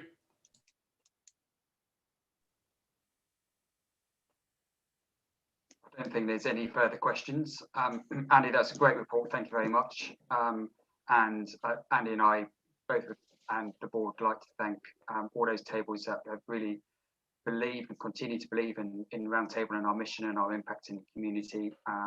I think if at the beginning of this year, if somebody said to us, we'd be locked down for 12 months, literally a little bit of freedom over the summer, but we're still looking at healthy membership numbers, I think we would have taken that. And Andy's structured plans ahead are really exciting. The class of 2020 has been a privilege to work alongside you with to bring that forward. I look forward to that kind of developing out and seeing that just become more and more important towards our movement and making new members feel really welcome.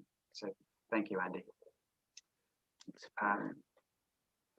I would just like to take the opportunity before we move on to our next board report. That's we have about 20 minutes left, 20 minutes until the close of poll. So if you haven't voted or your representative hasn't voted, please do so.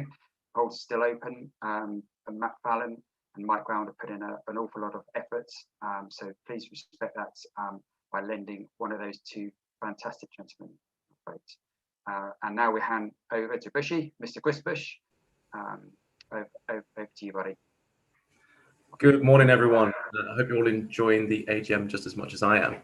For those of you that don't know me, it's Christopher Bush. I'm a member of Colchester Con Roundtable 842, and I have been your National Community Officer for the last 3 years.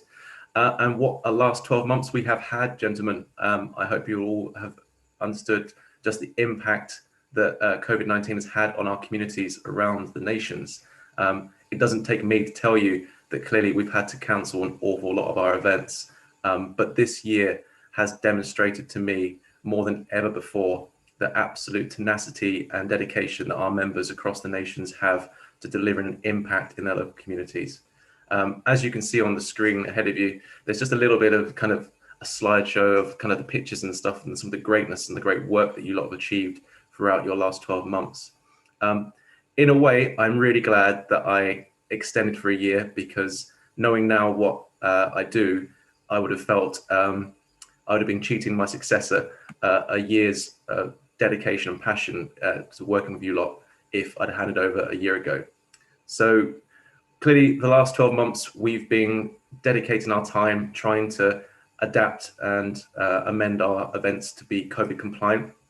I have dealt with an awful lot of you directly via emails and communications to try to make sure that all of your events are risk compliant with COVID-19. And I hope that the ones that did go ahead have been enjoyable for all the members of the community that managed to attend. Sadly, normally I get to go out and see and visit and see these events firsthand, and I haven't been able to do that this year due to the restrictions on travel. So what I've decided to do this year is just take a little bit of a snapshot of what's been going on in the background, and in a minute I'm going to highlight some of them. But I want to say that the National Board and myself are extremely proud of all of your dedication, the impacts that you've made in your local communities, and that's going to be remembered for the years to come, especially when people can start getting out and enjoying themselves again. They'll remember these absolute legends that went around and started doing, these crazy cool events that have really brought some joy back to people's lives when we all needed it the most. So the first highlight I'm going to mention is the Winchester Fireworks event. Now, clearly, fireworks is one of our biggest fundraising events throughout the roundtable year, and we just haven't had the ability to be able to do that due to clearly being a social, crowded event. So the Winchester guys, they thought on the spot, they didn't want to take no for an answer, and they adapted their event to be able to deliver a really top-notch event, which got retweeted, which got reshared. It was all over Instagram, all over Twitter. And I even saw my next cat badge, my next regiment headquarters sharing the videos and stuff they pushed onto Instagram. So that was a real proud, touching moment for myself, that something that I've seen in the background being delivered with absolute professionalism, being mentioned on national media and all sorts. So well done to those guys. That's an absolute demonstration of how we can adopt our ways to serve our local communities. The next one I'd like to highlight is for every single person and every single table that took the opportunity to benefit their local NHS. Now, as a volunteer for the NHS myself at the moment, I have been so proud to see everyone putting their hands in, getting dug in deep, and just showing the local NHS heroes what it is that Roundtable can offer for them. Next to that little picture, you'll see there is an excellent photo of our national president, and this links on to all of our summer sleighs. Again, a massive, massive achievement for everyone that took the time, thought on the spot, how can we change what we do to deliver some joy to our local communities? So anyone that can get the national president looking like that, out shaking hands and collecting food, I have to mention in our national AGM, because that's a photo of a lifetime, and the flamingo just sells it for me. So Matt, thank you for that. But going along with that, the promotional material, the media that came out from it was just so inspiring and thrilling to watch and see all over social media and Facebook. The Give, Share, Feed campaign, and all the help for heroes and clap for our NHS, all the roundtable supports our NHS. It's just damn good media and content that can be shared so easily. So well done for all of you that got involved in the summer sleigh, collected food for your local good causes, and some of the figures will come out from that later, but I've been so proud to see that. The next highlight I have is, of course, all of our drive-through cinemas. Now, this kicked off and it was a bit of a slow burn, but when the lockdown restrictions started to ease, it was all hell to the metal. Everyone was so willing to get out there and deliver this, and a lot of tables took personal financial risk to be able to deliver this. And now, whether that's the Ilfracombe guys or the Mid Sussex Roundtablers that have done and delivered these wonderful events, even the Chelmsford guys down local to me, we all got involved and delivered events and brought back some community engagement and bringing people back together. And honestly, who doesn't love a drive-through cinema? The ambition there was just to get people together to enjoy their time with their loved ones and family whilst raising money for good causes. So for everyone that took part in a drive-through cinema, thank you from the bottom of my heart for taking that time and that risk to do that. You are true legends of Roundtable, and I thank every single one of you. So where I go to from here is typically a big drum roll moment on our totals, and this year is no different. So regardless of the impact that COVID-19's had on our fundraising ability, and I know the majority of our events have been cancelled, we have still raised at least over £1 million for local good causes in the year 2020 to 2021. And gentlemen, please take a bow on that one. You know, this is me saying thank you to all of you. That is an outstanding total still.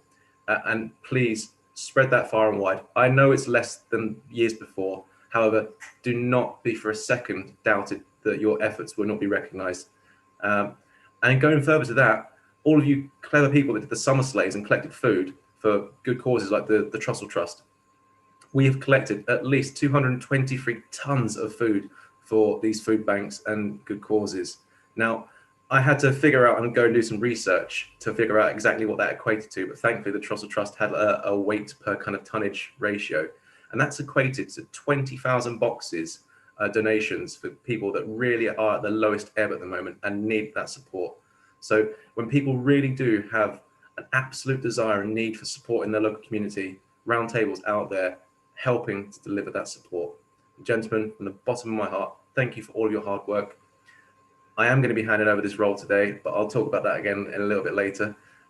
It's been my absolute honour and privilege to serve, and I hope that you all take some real pride in those stats and shout about it and help to use them in your local recruitment and say what an awesome job Rtbi has done this year. Is there any questions?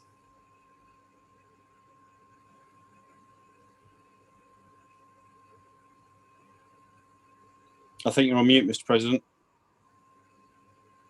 Thank you very much, John. What would I do without you? So 15 minutes left. 15 minutes left to the close of poll. If you haven't voted, please do so. We do have a question from John. Over to you, John Rees. Thank you, Mr. President, and thanks, Chris, for the fantastic stats that you've presented, which I think are incredibly helpful and a real testament to the drive of all our members.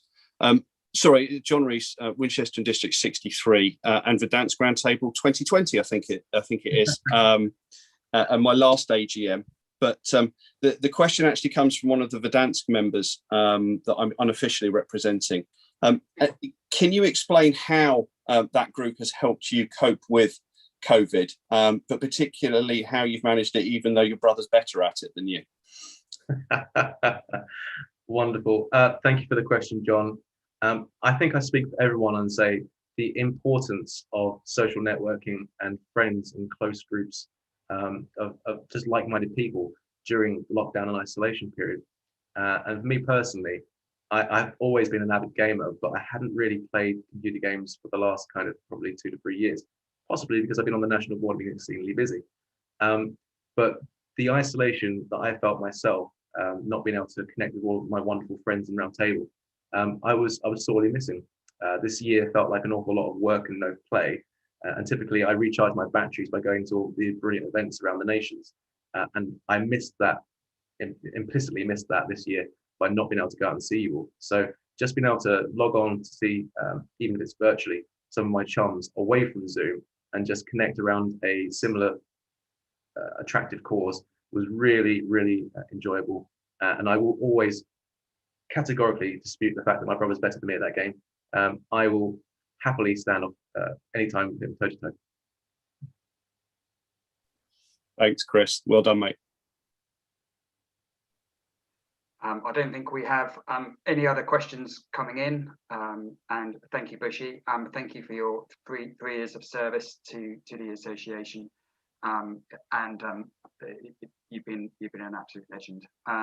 But also, I think for all the members watching, those figures that we've put up, one of the things that I've heard over many AGMs is the modesty from tablers saying, well, we haven't done huge amounts, we haven't achieved huge amounts, just look at that. And that will tell you a completely different story. There's 20,000 families out there who have hit hard times, and Roundtable have been there for them to support them through. Now, if that doesn't make you feel proud of being a Roundtabler, it doesn't make you proud of being part of our movement, then you're most welcome to press leave on this AGM now, because we should all be phenomenally proud of all the tables up and down our four nations. Actually stepping up to help their communities. And when our communities have closed, when our economy is closed, our doors and our hearts have remained open, and that is the result. So I think we should just take a moment to reflect and just be really, really proud of all that you've done helping your communities. Thank you, gentlemen. And now we hand over to Derek Colley, our National Events Officer. Good morning, Derek. Take it away, buddy. Morning, gents. Just wanted to fill you in a little bit about what's been going on within our national events. Obviously, it's been a challenging year, as everybody said. My particular thanks have to go out to our organising teams for this year. So that's my team that's been working on Brum 21. Thank you, guys. The guys from NSW in Preston, the CTM team for Nottingham, and also the Camping Weekend team as well. These guys have been so flexible and adaptive and trying to react to the situations as and when we hit them. Obviously, a completely unique situation. And I would just ask that you have a bit of patience with the guys. You know, we're in a situation whereby we're trying to rearrange events, but a lot of venues aren't open yet. So we're desperately trying to get answers about dates that we can change to and things like that. And that's not quite happening. So thank you to all of them. Steve, could you change the slide for me, please? So these are our upcoming events. So Conference 22, you'll see a little video about that in a minute. Tickets went back on sale. So we had about 70 or so refunded tickets from those that realised that they couldn't attend next year for whatever reason. So those went on resale again this morning. About half of those have gone already. I'd expect the rest of them to be gone by the end of the day. So if you are thinking about coming to conference next year, please book now. National Camping Weekend will be happening in June next year in Derbyshire. Date still TBC. National Sporting Weekend in Preston, as I've said, you know, that was cancelled just a little while ago. The guys up there are working hard to try and pin the venues down to dates, but that hasn't quite been forthcoming yet. But as soon as we know, then you guys will know. And then CEETM, which is a European meeting which rotates around European countries every year. It's due to happen in Germany this year. Whether it does or whether it doesn't, it will be happening in Nottingham in 22, and tickets for that will go on sale in October this year. Steve, slide please. So I wanted to really focus on how you guys can help national events. First and foremost, buy your tickets, book early. The sooner you book, the more that the team can do for you. If we know, for example, for conference, we sold all of our tickets for what would have been now within 4 weeks, I think it was, or 3 weeks, all 350 tickets. And that has led us to be in a position that we can really plan and we can put a lot of different things in place to give you better value for what you're trying to achieve through the event. Encourage your tables and your areas to come together. So I put a message in our table, one of my table WhatsApp groups last night, and said, right, tickets are going on sale 9 o'clock tomorrow morning. Who's in? And another 3 guys decided they were going to sign up on top of the guys that were already coming. The more guys you bring with you, the more fun it is. It's quite simple. It's a table weekend away, isn't it? Promote national events across your table calendars and within your areas as well. And also get a team together and bid to host in the future. It's one of the best things I ever did in table was organising conference. For those of you that don't know, I organised Chester in 2018 and then obviously organising Birmingham again for next year. Slide please, Steve. So how can you host an event? Very simple. Get a group of guys together and start talking about it. Great things happen when tablers get together. And that is exactly how our Chester conference bid happened. It came out of a conversation in a car between 2 guys, me and Richie Minshall from Area 36, and we went, do you know what, we could do that. And from that we ran what we thought certainly was a great event, and a lot of other people enjoyed it as well. So that's how things happen. You get a group of guys together and you go, look, we can do this. And whether that's for NSW or for conference or for camping weekend, whatever it is, that's how it happens.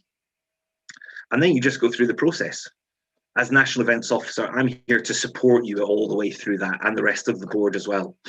So you might not know how the best way to do something is. I can offer a bit of advice on that.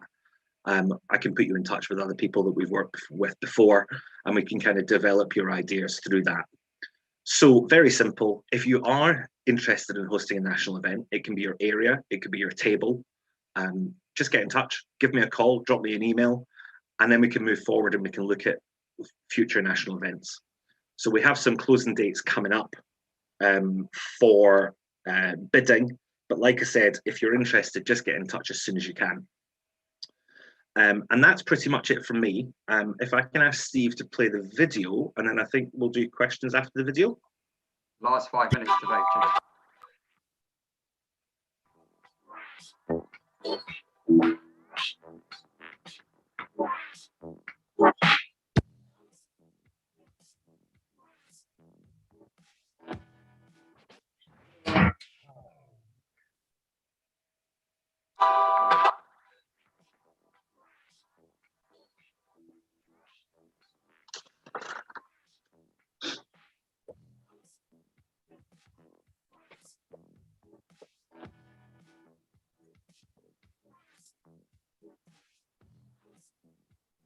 Apologies for the sound on this, guys.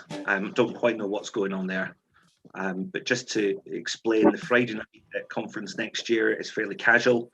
We're basically taking over a bar or a nightclub. We've actually outgrown the original venue that we had penciled in for this. So again, we're desperately, so we're working really hard to find a really good alternative venue for that.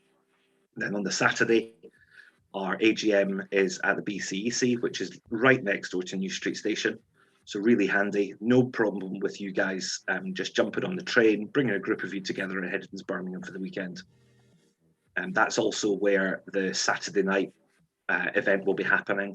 So there's a Saturday night black tie gala dinner with a Venetian theme, which could be quite amusing. If you want to stay, if you can stay, you can either stay at the Holiday Inn, which is right next door to the conference venue, or there are a number of other hotels within very, very close location. As a Premier Inn close enough, there's a Radisson.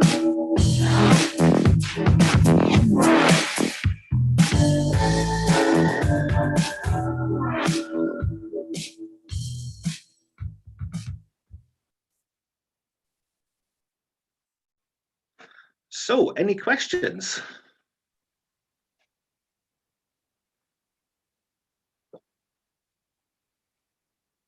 One from Andrew Norris.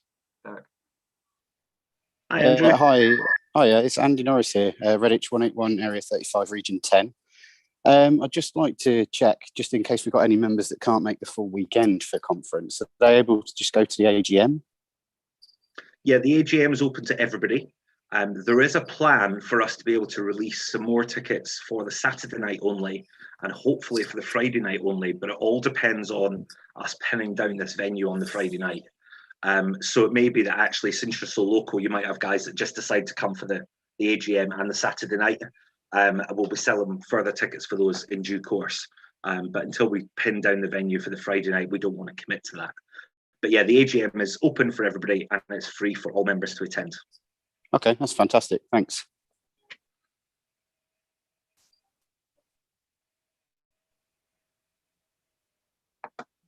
I don't think we have any further questions.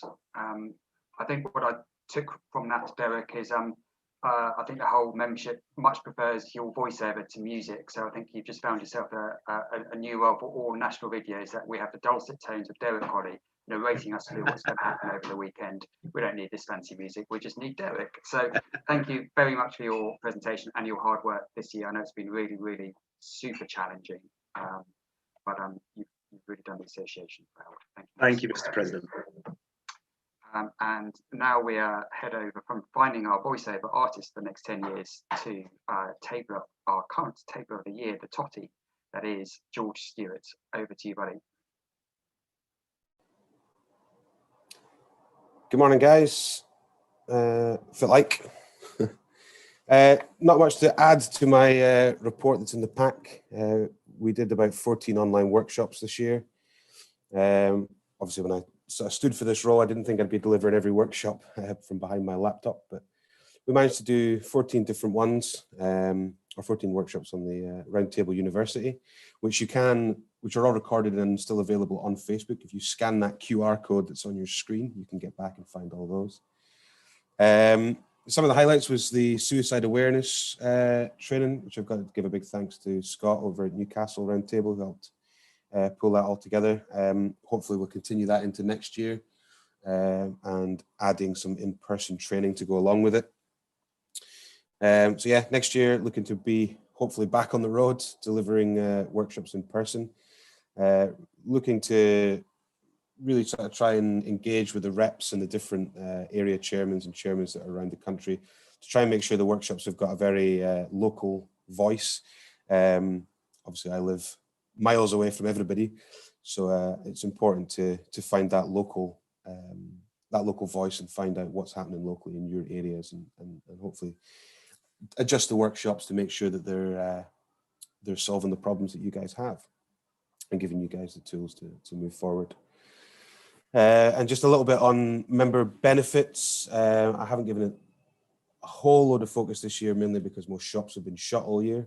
But next year we're going to look to sort of revamp how we do that and look to approach more of a tablers helping tablers approach. I think trying to get big retailers like Halfords to give us discounts and things when we just don't have the weight behind us to utilize them. It isn't really worth the effort, especially when most of these can be Googled. So I'm looking forward to try and finding an alternative and using tablers to try and add more value to membership. And that's really all I've got to say. So any questions?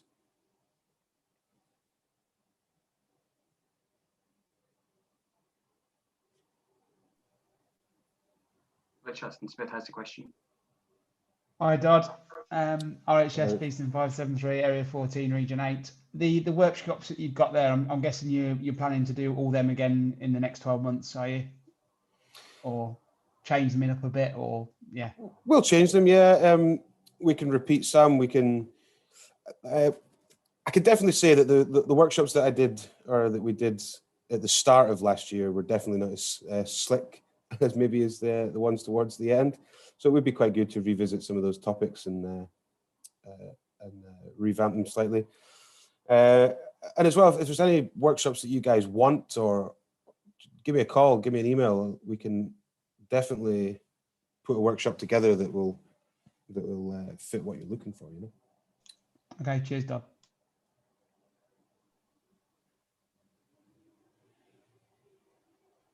No further questions, I don't think. The Roundtable University, Dodd, it'll never catch on.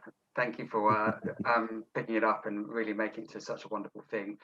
Rumour has it that Dodd last broke into a run while running away from a police officer in 1989, but by the sounds of it, they're coming back for you from your report. So sirens in the background. So watch your step out there, buddy. I was only born in 1989, Matt, right? Really, were you? I wasn't running. Well, you should join a young man's organisation called Roundtable, mate. Anyway, thank you ever so much, and for all your help this year. And now we're going to head over to our Spinmeister in Chief, a role that is very close to my heart, having done it for 2 years myself. Our National Media and Communications Officer, Liam. Good morning, mate. And please take it away from Sonny Royston. Hello, everyone. So a bit like everyone else, when I took office, I had plans to come out and visit all your events, film some content and create sexy ads using that content. But obviously everything got cancelled and we all got locked up. So just a brief overview of the last year. We've obviously relaunched the sexy new looking Tabler magazine, thanks to the very sexy Adam Baggs, who obviously none of this would have existed without his hard work and his team of editors and designers and the likes. Moving on, Tuesday Tabler has seen a few revisions. The latest one seems to be doing very well. We've managed to get hold of a fairly decent journalist who is basically owning the new version. This journalist has worked on quite a few things, but most notably the magazine that accompanies the TV show, Who Do You Think You Are? And obviously, with the help of Steve and co, we've relaunched the roundtable.co.uk website, which I'll be taking over soon and putting some extra stuff on it, which I'll get to in a bit. Next slide, please. Okay, so in terms of content, over Christmas, we were lucky enough to get hold of I'm not going to use the word sexy again, but the very slick Santa Sleigh promo Abergavenny Roundtable put out. I was able to get hold of an un-COVID version and an unbranded version, so that I've been able to create a generic one for tables to use this coming year, and one that is non-COVID related. So just in case we're back to normal, it will still work. We've been running ad campaigns. I don't know if you can see the slide, but we've had almost 100,000 impressions on the ads. And these are not boosted posts. They're actually ads that will run between, say, Instagram stories, you know, when you're scrolling social media, so Facebook, Instagram, there'll be the things that come up and try to get you to our website to get in touch and find out a bit more about Roundtable. I'm still building more. I want to build some more that are more community focused. It's a little tricky with the content I've got. Video works a lot better. Okay, I'm doing stuff to them to make them a bit different. It's a lot harder to do with stills. So I'm kind of scraping the barrel a bit on that. So if anyone does have any slick videos, send them in, and I'm sure I'll cannibalize them and use them again and again and again. Which then goes into the Roundtable content library, which again is still a work in progress. It's accessible via the members site, but that's always going to be getting updated with all the content and branding we do make. And what else? There we go. So yeah, so hopefully if everything returns to normal, I will be coming out and filming some events and creating some new content that we can use to advertise our lovely organization. Tabler magazine, the summer edition, Adam's already put a call out now for content and contributors. And a new initiative we'll be working on is, so I want to do this with video to start with, but obviously COVID got in the way, but we're going to turn it into a blog. So I want to do a series on interesting tablers. So I've got a journalist for this already. It's going to basically be a phone interview turned into a blog post, just letting the general public get to know the amazing people that are in this organization. So if anyone knows anyone that's of interest, has an unusual job or something that's just generally quite awesome, get in touch with me and we'll get them on the list. Other than that, I do believe that concludes my report. And if anyone has any questions, fire away. We have Archie Tibble-Wilson.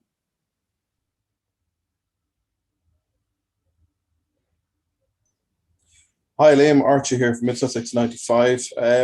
Just to go back to the beginning of your report there, the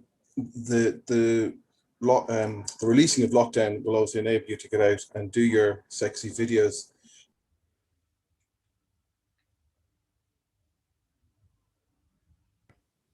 Yeah, can you hear me? Can now, yeah. I don't know how far I got in that. You finished on sexy videos.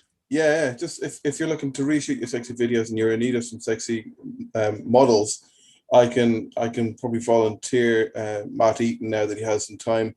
Last witnessed escorting a food sleigh with a very fetching flamingo around his waist. So yeah, I'm happy to put him forward for that. Sounds perfect. Cool, thank you.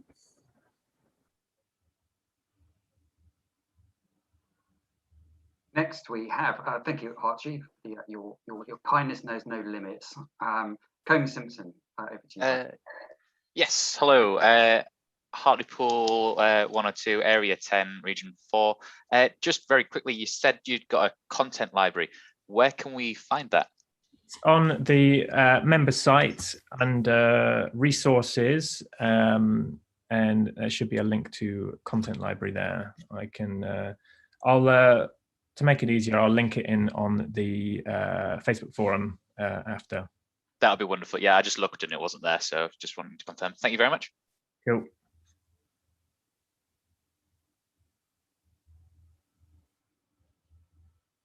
I'll unmute myself. No further questions. Liam, just a quick thank you, especially for Tabler Magazine. I think it's been an absolutely phenomenal edition. The feedback that we got from the members was absolutely amazing, and also to Adam Baggs for his editorialship of it as well. I think it's it really sums us up as a movement. It's really a modern young man's magazine. I think you've done phenomenally well. So thank you, Liam. And before we move on to votes on the board reports, I thought a little bit heavy listening to all the board reports and transacting business, etc. So I set I basically nicked this. I went to the Huntington Roundtable, who did a Taskmaster challenge, and they set a task for all tablers to go away over a week or so and come back with a series of tasks. Now, I haven't asked for a series of tasks. I've asked only for one for each board member, and that is to send me a photo of their making of a rondel from anything that's in their house. So we're going to vote also on who has the most comedy rondel, who has the best as well. So just a little bit of fun to break up the day and to see how artistic our national board members are. Clearly, I was too busy to do one myself, and far too important for the next hour or so to bother with such things. But Steve, I think we can bring up our first rondel, and then we need to bring in Mr. Chris Bush and talk us through what the hell is going on here. Chris, talk us through your rondel and what is it? So I thoroughly enjoyed this challenge. Thank you, Mr. President, for setting it. So my depiction of a rondel, I hope you can see that I've put some incredible effort into this. I went away and I grabbed a table. Thankfully, it was round in shape. I didn't have to hack it down. And then I grabbed some chains from the garage and wrapped it around it to emulate the effigy that is our beautiful image and our logo. Inside, you've got mine tape from work, which I've obviously stolen, and placed internally to make the white. And then, like any good soldier and any good engineer, I've got rolls and rolls of black nasty tape, which forms the internal components. As you can see in the center, I've gone again with our chains of friendship to emulate our associations, our mantra. Inside that, I have my maroon beret from work, for being an airborne soldier, and then I've used that to be the rose in the center. And I hope you appreciate that my artistic skills on actually drawing King Arthur from scratch on the center and top. I think I did quite a good job of that, really. But thank you, Mr. President, for the challenge. I really enjoyed it. It's good fun. Thank you, Mr. Bushy. I mean, to be honest, what I got from that was chains and garage, and I'm pleased that whatever lady you had to release to do this is now roaming free in the streets of Colchester. So thank you very much for the effort, top effort. Right, I don't know who's next. I haven't seen these slides. Oh my God, that is a work of. Mr. Andy Thorne, hello, welcome. Talk us through this masterpiece. Well, that was the present I always wanted as a kid and never got. And it was my wee lad's birthday last week, and yeah, that's what he got. So I suppose there's the light and the dark side. I suppose the dark, obviously, of the black of the rondel.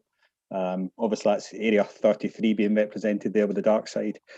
There's obviously the light, which is everyone that's not Area 33.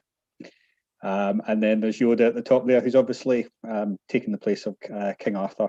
In the middle, actually, is the Area 47 part of the gong, which has been living with me for 6 years, apart from last night, where it was handed over to a new area chairman. So we've that's other good news, I suppose it goes with that it's no longer in my possession, it's gone. And Area 47 has stated the objective of being at the next NSW. So, yep, that's my one. Fantastic. What an awesome piece of engineering that is, Andy. Did you actually do that yourself, or did you just get your children to do it? The children aren't allowed to play with it, Matt. Silly question. Oh, of course. The big kid in the house is the one that got to play with it. Okay, no problem. I don't know who's coming next, so let's have the next slide. Mr. Paul Agnew. Let's bring on the legend that is Paul to talk us through his creative masterpiece. You're on mute, Paul. You're on mute, by the way, which might not be such a bad thing. Yeah, so we're moving house at the moment, so I just went with whatever I had in the glove box of the car. So I utilised the face masks representing the year in COVID that we've had. I had my red tie that was there to be the rose in the centre. And then I used my mobile telephone to replace King Arthur with a picture of our recently fallen patron when he dressed up to have a wee joke with his wife to represent the humour that is represented in Round Table. Thank you, Paul. Having seen the contents of your car, I'm pleased that you kept it to family-friendly audience. So very good effort. And next we hand over to Mr. Chris Marshall. Talk us through this creative masterpiece of That Is the Rondel. Over to you, the Honorary National Treasure. Thanks, Mr. President. This was a creation at about 5 o'clock in the morning as my daughter decided to get up very, very early. So I had a moment of inspiration and used some folded up kitchen roll to create the white areas of the rondel, put it on our coffee table. The center is a knife sharpener from the kitchen, and in replacement of King Arthur is my daughter's favorite bunny. Oh. There's Chris Marshall trying to win the votes through cute daughter bunnies. Yeah, okay, we see through that, Chris, but good effort, and thank you for bringing your creative skills to this process. So what's next on the slide deck dream? Mr. Steve Eccles. Thank you, Mr. President. In a very busy week preparing for an AGM, many thanks for giving us a taskmaster. I thought about this, and this is my lockdown rondel. Really, two things that have really got me through this lockdown. One is Jägermeister, which I've used at the centre as the rose, which plays an important part in my life. And I thought it was a great opportunity to use all the bog roll that my wife bought at the start of lockdown. And obviously, it goes without saying, that is a Donald Trump toilet brush as King Arthur. So now we know when all the bog roll was bought up across the country where they all ended up. So if anybody needs some when lockdown 17 happens, we'll just all head to Great Dunmow. Yeah, and for the avoidance of doubt, my wife wasn't a hoarder, just in case she watches this on the live stream. But yes. Right. Any more coming?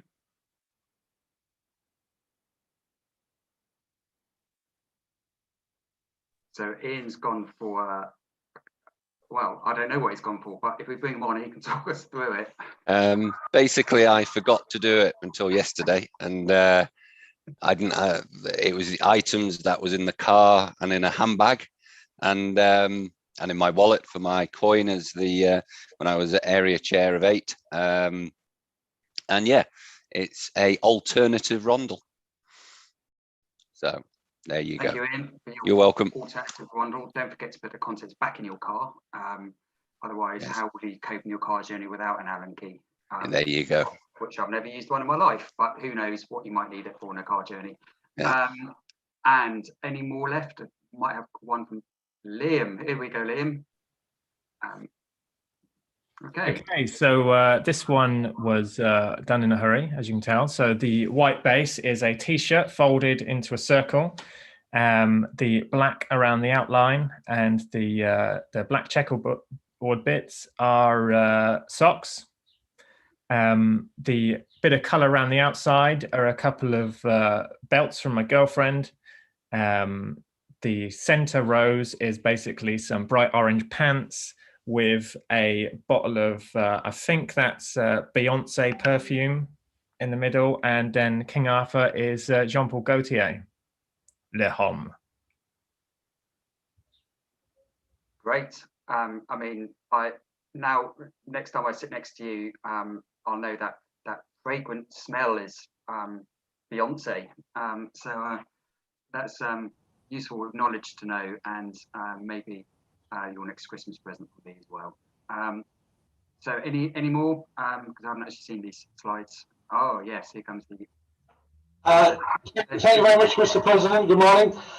Yeah, so this is a great. This is the winner, quite frankly, of the Taskmaster. This is made out of the finest Tesco's, Rice Krispies, and own brand Cocoa Pops, and other good brands and other good supermarkets are available. It has on it a baby stolen from a small child in York Road, Hartlepool. A loofah to represent the flower, and of course, no rondel would be complete. No rondel from Hartlepool would be complete without a small monkey at the side of it. And you know, it will be crowned the next winner.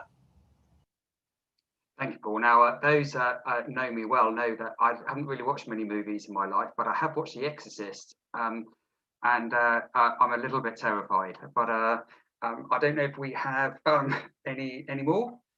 Oh my God, Derek, talk us through what actually looks like a rondel.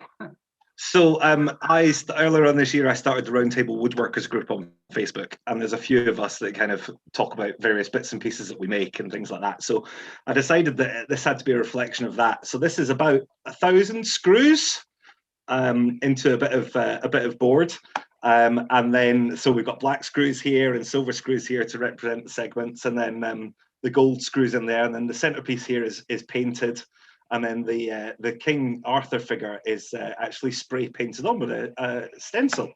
So what originally I thought would take me about an hour to do took me about 6.5 hours to do. So, wow.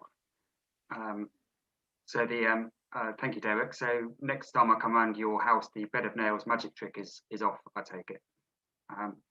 Anyway, any more? I think we've pretty much covered. Oh yes, and Dodd, this is obviously designed by yourself. I obviously know this. So does Dodd want to come on and talk us through his dartboard genius creation? No, because Steve did it. Yes. This is what happens when you don't submit a task. This is what happens when you don't submit it. I had a very, very long day in the car yesterday, so I didn't have time. I forgot. So it was Steve. Steve very kindly stepped in for me. Fantastic. And to be fair, he probably did a better job than you could do anyway, right? Well, settled in. Fantastic. Good. So I don't know how we're going to vote on this. I doubt, Steve, have we got a poll set up, or can we get a poll set up, or here we go. Look at this. We're, you know, one of the most important votes you're going to make today. Choose wisely, gentlemen.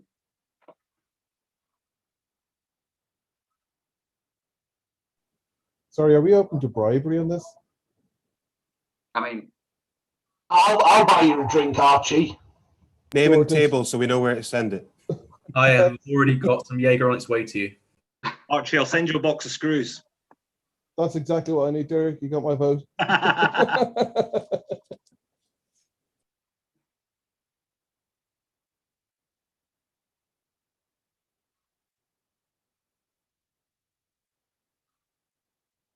all right, here we go. The winner by 39% of the votes is Mr. Derek Holly. Congratulations, Derek. And in second place, we have National Vice President Paul Thompson with his version of the Exorcist Meets Roundtable. Sorry, I'd like to demand a recount. And in third place on 13% is the Star Wars Meets Roundtable with Andy Thorne. And Derek, that's always an amazing effort. So well done. And hopefully a nice little interlude there.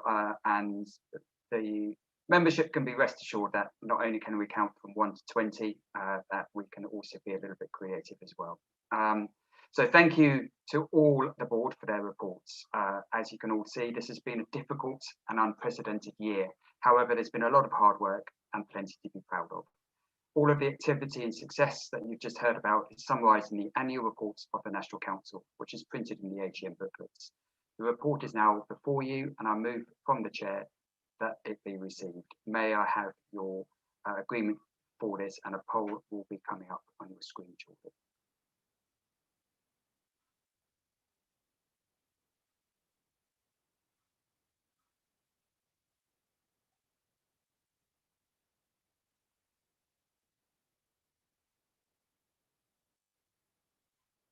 Okay, the results are in.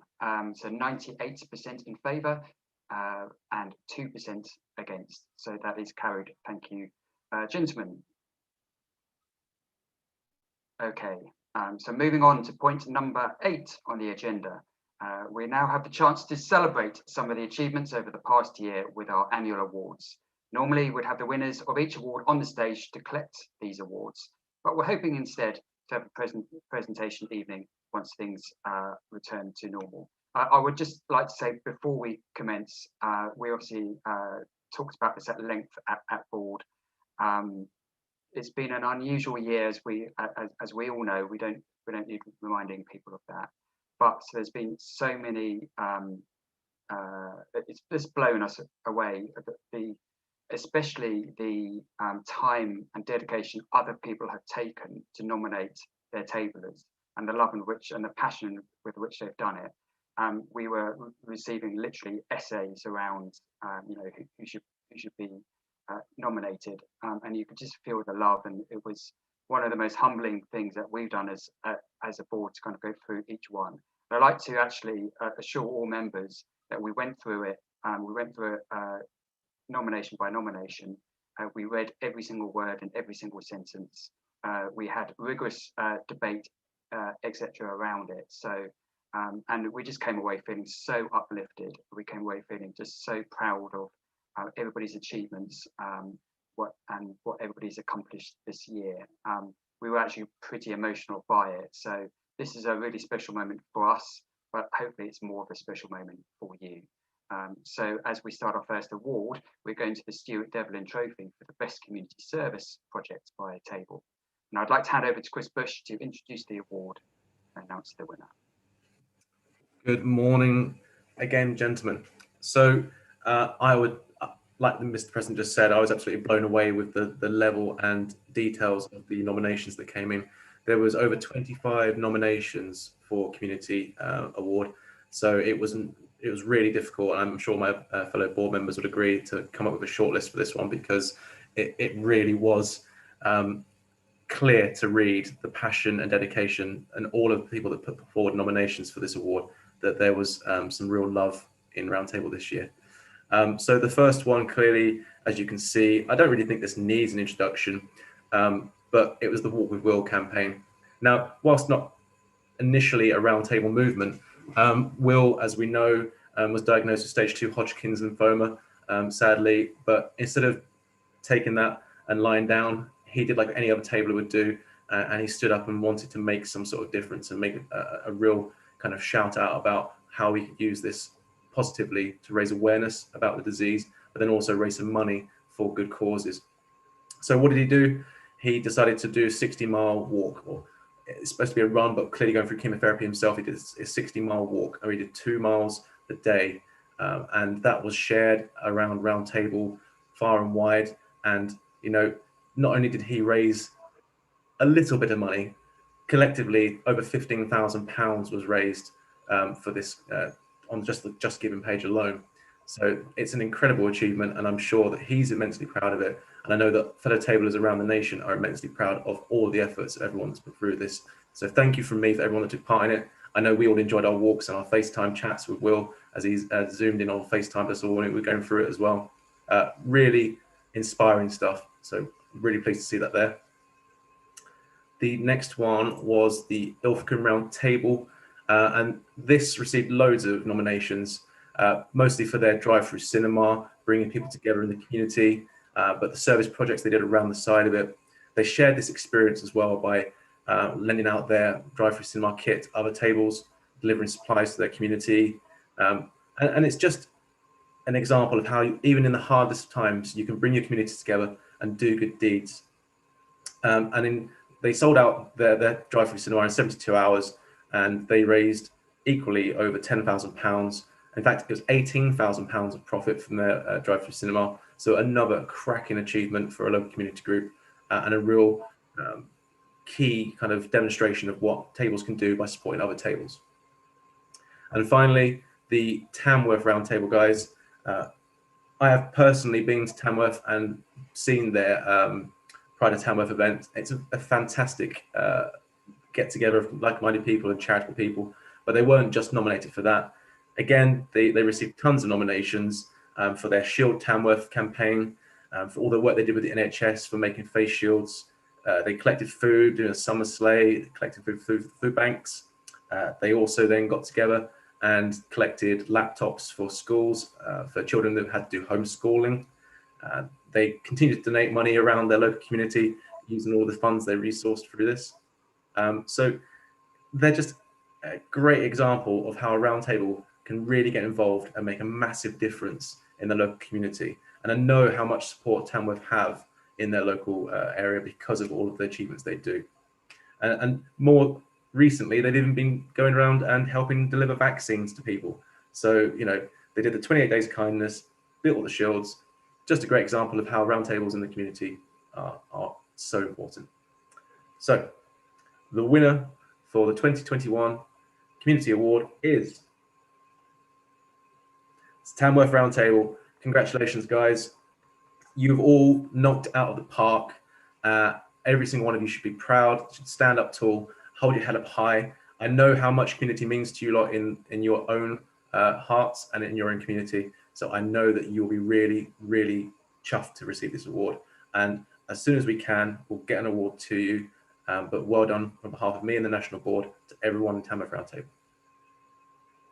Congratulations, Tamworth. Very well deserved, and what a hard choice it was, and some amazing nominations as Chris has talked us through. So next up is our International Award. I'm now going to ask Ian Richardson to tell us a little bit about the Danish Axe Award and then announce the nominations and the winner. The Danish Axe Award was donated by our friends across in Denmark. We are their mother table when they were set up, and they provided us with an axe. And for a number of years, we have awarded it for the person who has done the most for international, for the benefit of RTBI traveling abroad. We obviously have three nominations: Mr. John Clark, Mr. Alex Gadsden, and Mr. Will Green. And John, obviously being CTM chairman, hasn't travelled anywhere really, except for a dirty weekend away somewhere. And he's obviously ex-IRO of RTBI, so constantly promoting international travel. You know, and you know, it's a good way to go. Alex, he has promoted through Facebook, supported me, supported John massively. International travel. He has a love for Southeast Asia, certainly Sri Lanka. It's just he's just constantly at it, you know, pushing events, sharing information. He never gives up, to be honest. And then there's Will Green. Again, Will couldn't travel due to his Hodgkin's, but he galvanized RTI and other organizations such as Rotary, you know, Ladies Circle, all around the world So there were plenty of walks with people who, in Sri Lanka, in Holland, Germany, South Africa, India, they all did a walk with Will. And it was the first time for a long time that one small action grew massively around the world. So, Will again sat in his conservatory on it, or was stood on his treadmill, but in his conservatory. But he galvanized an international movement into doing something. But there has to be a winner, and the winner is Alex Gaston. And it gives me a great pleasure to be able to hand over the Danish axe when it's safe to do so. We'll have a beer together, and hopefully we'll be able to travel together, perhaps to Israel. But well done, Alex. Congratulations, Alex. I couldn't think of a finer man to walk the streets of Petersfield with an axe in your hand. So I'm sure Ian will look forward to putting it in your hand soon. But thank you, and again, a very difficult choice, but well deserved. Next up is the Scoop Trophy, an award for the table or area which has shown the most effective use of publicity for the table year. I'll now hand over to Liam to announce the nominees and the winner. Hello, everyone. So the nominees are as follows. We have D-Side Roundtable, and as we saw from the membership report, they have been absolutely bossing it on social media within their local community, and their growth is obviously a direct result of that. And we have Hartlepool Roundtable for adapting their beer festival. Sorry, I can't get my words out today.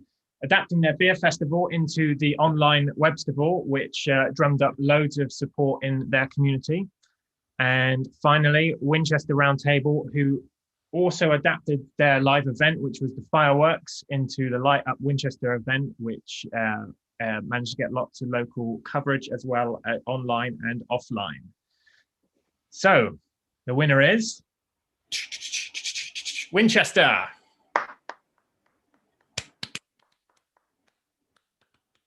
Congratulations, Winchester.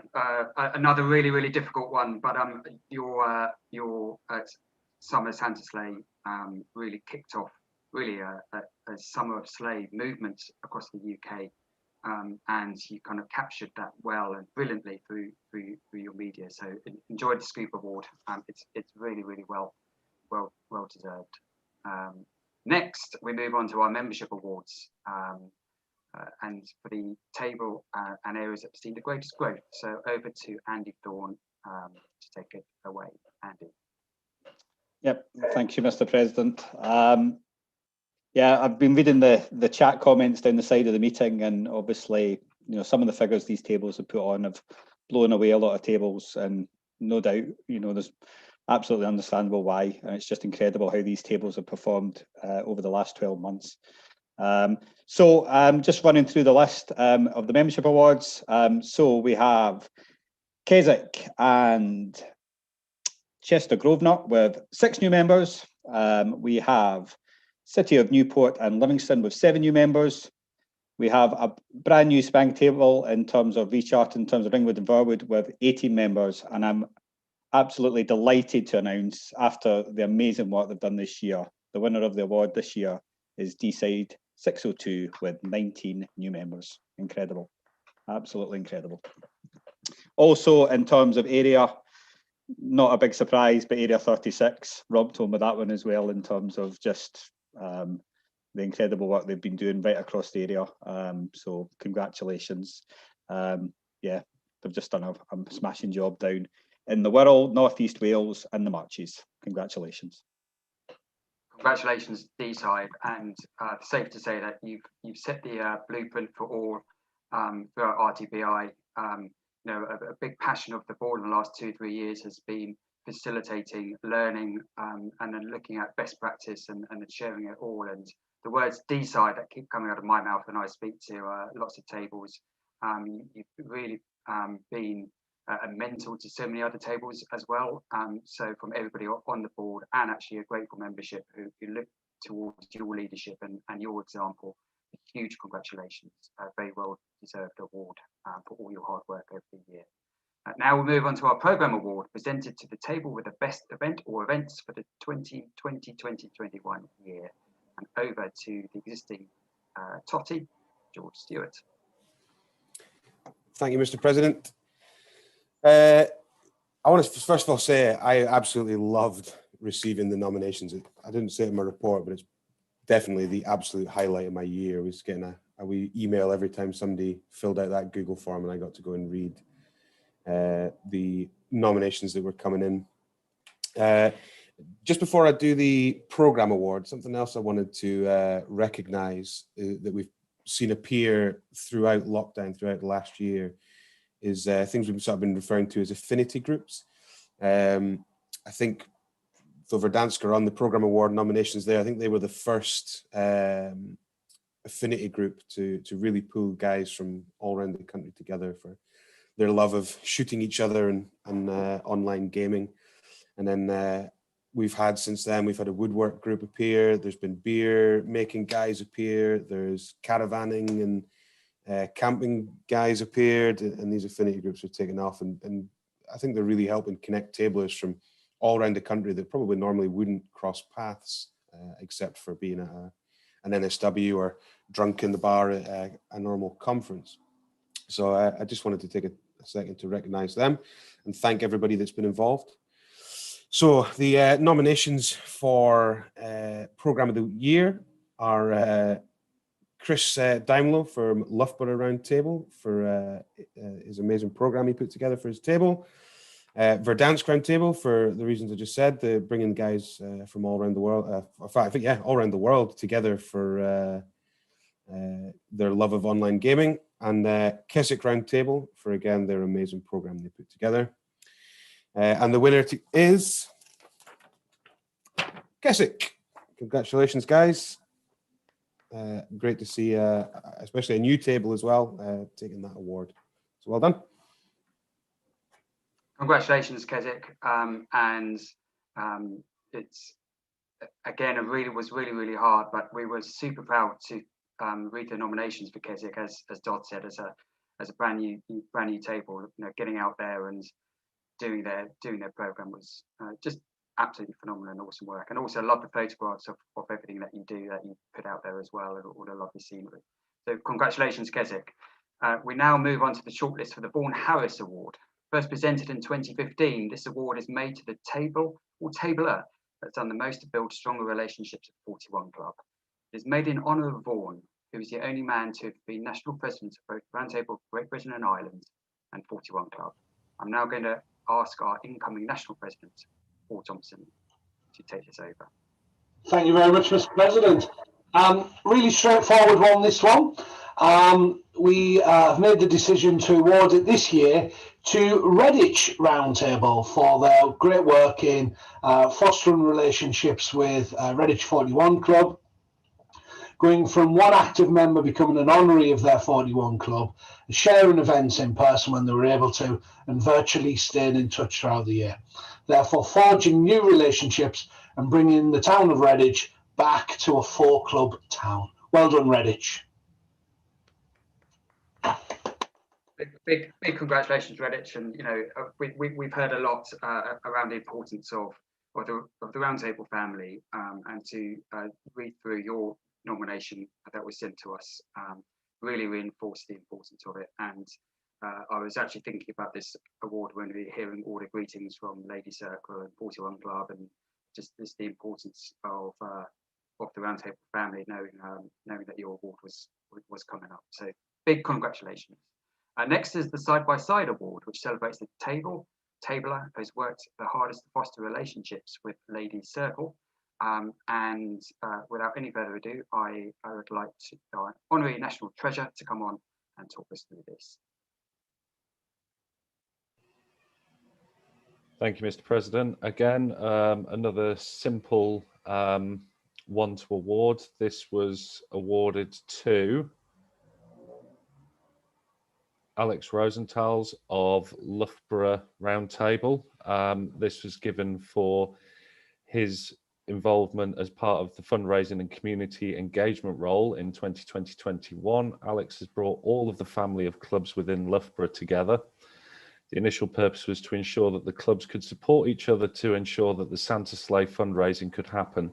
However, in doing so, he has created a strong committee with reps from the whole family of clubs. The committee now brings support to the activities of all the clubs, and the Santa Sleigh was a resounding success with 20 days of pulling and store visits in the middle of the pandemic that raised nearly £4,000 for the RT and Ladies Circle nominated charities. Alex's efforts this year have ensured that Ladies Circle, 41 Club and Tangent will be supporting each other well into the next year and beyond. So well done, Alex. Congratulations, Alex. A very important relationship, and one which would continue to build and become stronger and stronger as well. And thank you for all that you've done. So moving on to Honorary Member of the Year. In 2016, the award for Honorary Member of the Year was introduced to recognise the extra commitment made by those who take on this role. We award it for the third time with great pride and honour, and I'll hand over to Derek to talk us through it. Thank you very much, Mr. President. So we have 3 nominations here for Honorary Members of the Year. We all know how important our Honorary Members are to many of our tables. You know, we rely on them for their sage advice without meddling, and their wisdom sometimes, and the fact that they're just willing to roll up their sleeves and get stuck into what they're doing. And these 3 people definitely epitomise that over the course of the year. So we have 3 nominees: Steve Cridland, Chris Luxton, and Mike Lowe. And I have great pleasure in announcing that the winner is Chris Luxton from Oakhampton. Chris has given numerous years to Round Table. He served most recently as the chair of the regional reps on National Council. And I know that he will have been a great help to the guys down in Oakhampton. So thank you very much for your service, Chris, and congratulations. Well done, Chris. It's been fantastic knowing you over the years as well, and feedback that we got is your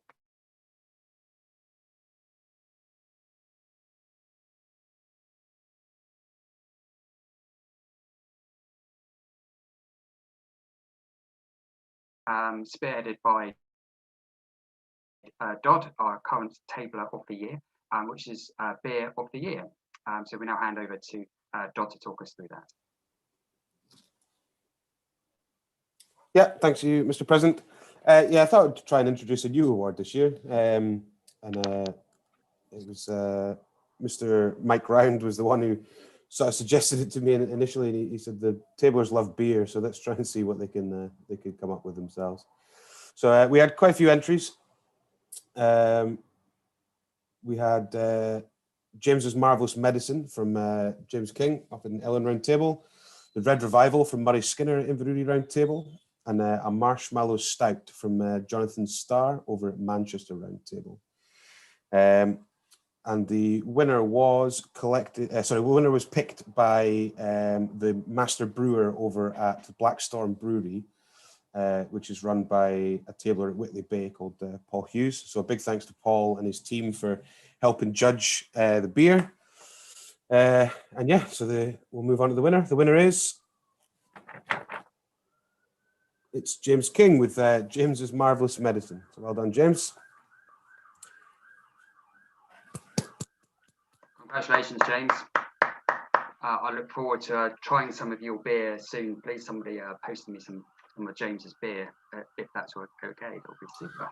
Well, that's worth mentioning, Mr. President. The winner of this competition doesn't only just get bragging rights for having the best beer of the year. He'll also get the chance to go along to the Blackstorm Brewery and produce his beer in a commercial setting, which will then be sold to Round Table members to raise money for charity. So it's pretty cool. Fantastic. And Dodd, I think the police are still after you, buddy. I think they are, yeah. You know, just hang on in there. Hang on in there. The AGM's almost there. So thank you for coming on, and also great, absolutely great part of the awards have beer of the year. So nice work. And next we head over to me for Chairman of the Year. I just wait for the slide to refresh. So again, we've had a lot of nominations come in, and we've had broad and good discussions. The nominees for Chairman of the Year: Mark Sefton for Deeside Roundtable, Nathan Lomax for Area 6, Phil Hoyle, Ringwood Roundtable. And I think we would all agree that all three have contributed to their table and led their tables and their areas with amazing leadership. And knowing all three gentlemen, it's been a privilege to work alongside all three of you this year. But there can only be one winner. And drum roll, the Chairman of the Year in Roundtable Great Britain and Ireland is Mark Sefton. Congratulations, Mark. Jaeger's on me, Mark, when I see you next. And thank you for your hospitality when I was in Deeside earlier this year, and the loan of your gardens for our car park cookouts. You led your table to enormous highs, and I know that your own table are immensely proud of you, as is your area and as is your movement. Right, so we now move on to our Regional Representative Award. Before we come to this award, I would also like to invite the meeting to appreciate the considerable workload undertaken by the National Council during the year. I'd ask that the National Council stand in their living rooms so we can just give you a clap of appreciation, because I addressed you all yesterday in terms of how grateful I am and the National Board has been for all the hard work that you have done. It has been an incredibly difficult year. But you've kept your smiles on your face. You've kept the show on the road, and you've done the duty that you stepped up to do. So, a huge congratulations. But I hand over to our National Secretary, Steve Eccles, to talk us through it.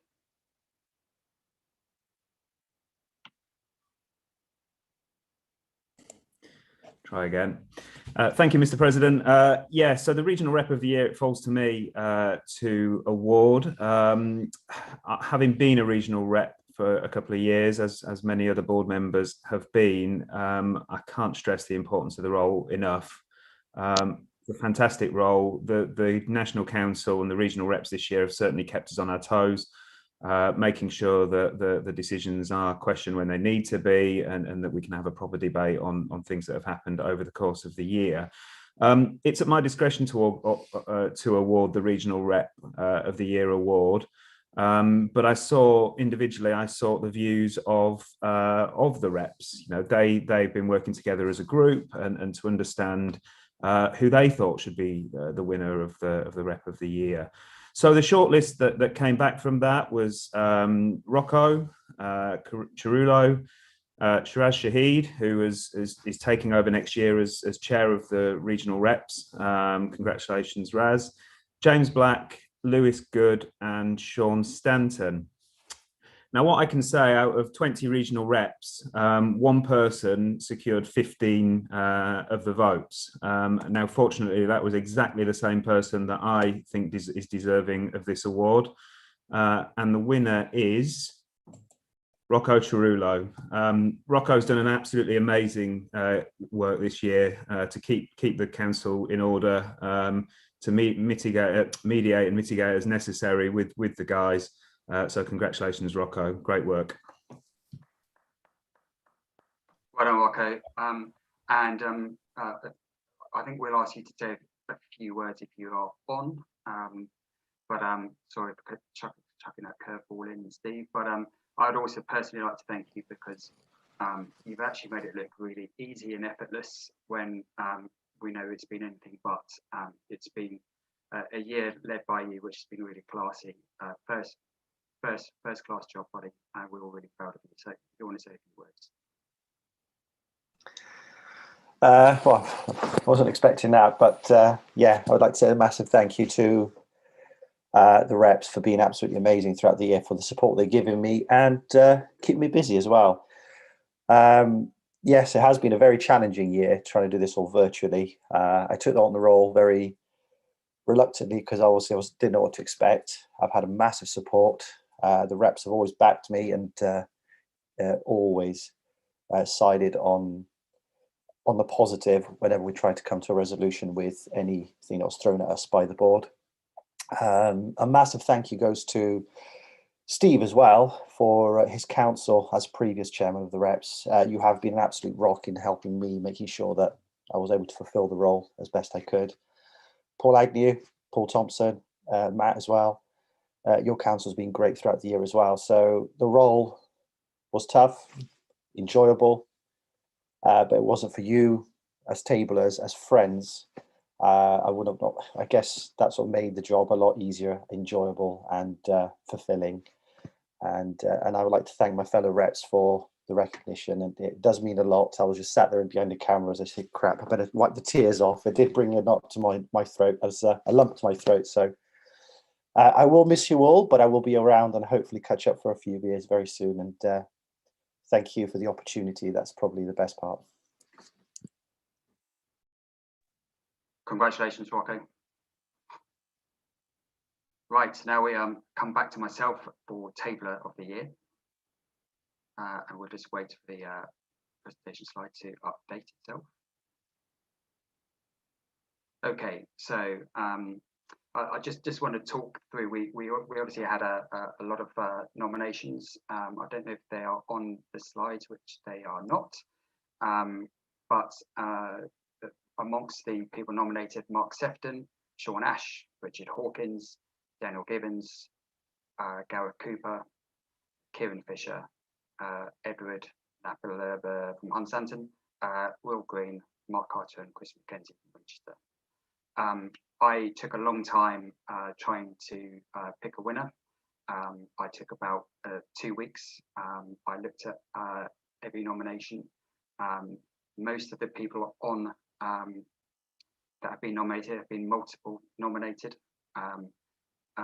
I am very keen to actually highlight to all those people that have been nominated just what was said about you, because I think it'll actually remain with you for the rest of your life. It's just been absolutely breathtaking.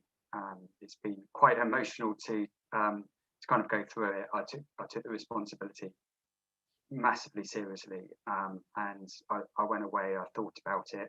I consulted more. I thought about it more, because Table of the Year is such an important award, because especially in a year like this, where we've all stepped up to help our communities, we've all stepped up to help our neighbours, we've all picked up the phone to call and check in on our fellow tablers. We've all gone an extra mile, both for each other, but because we love our association and we love our movement. And I came to a conclusion, and I updated my National Secretary earlier this week who the winner was. It gives me a huge honour to recognise this gentleman, the impact that he made, not only in Roundtable Great Britain and Ireland, not only worldwide, but on each and every single one of us, that we just go home, we hug our families a little bit tighter and a little bit dearer, because you never know what life holds for you around the corner. But when life gives you lemons, this man made lemonade. It's my great and humble honour to give Table of the Year to Mr. Will Green.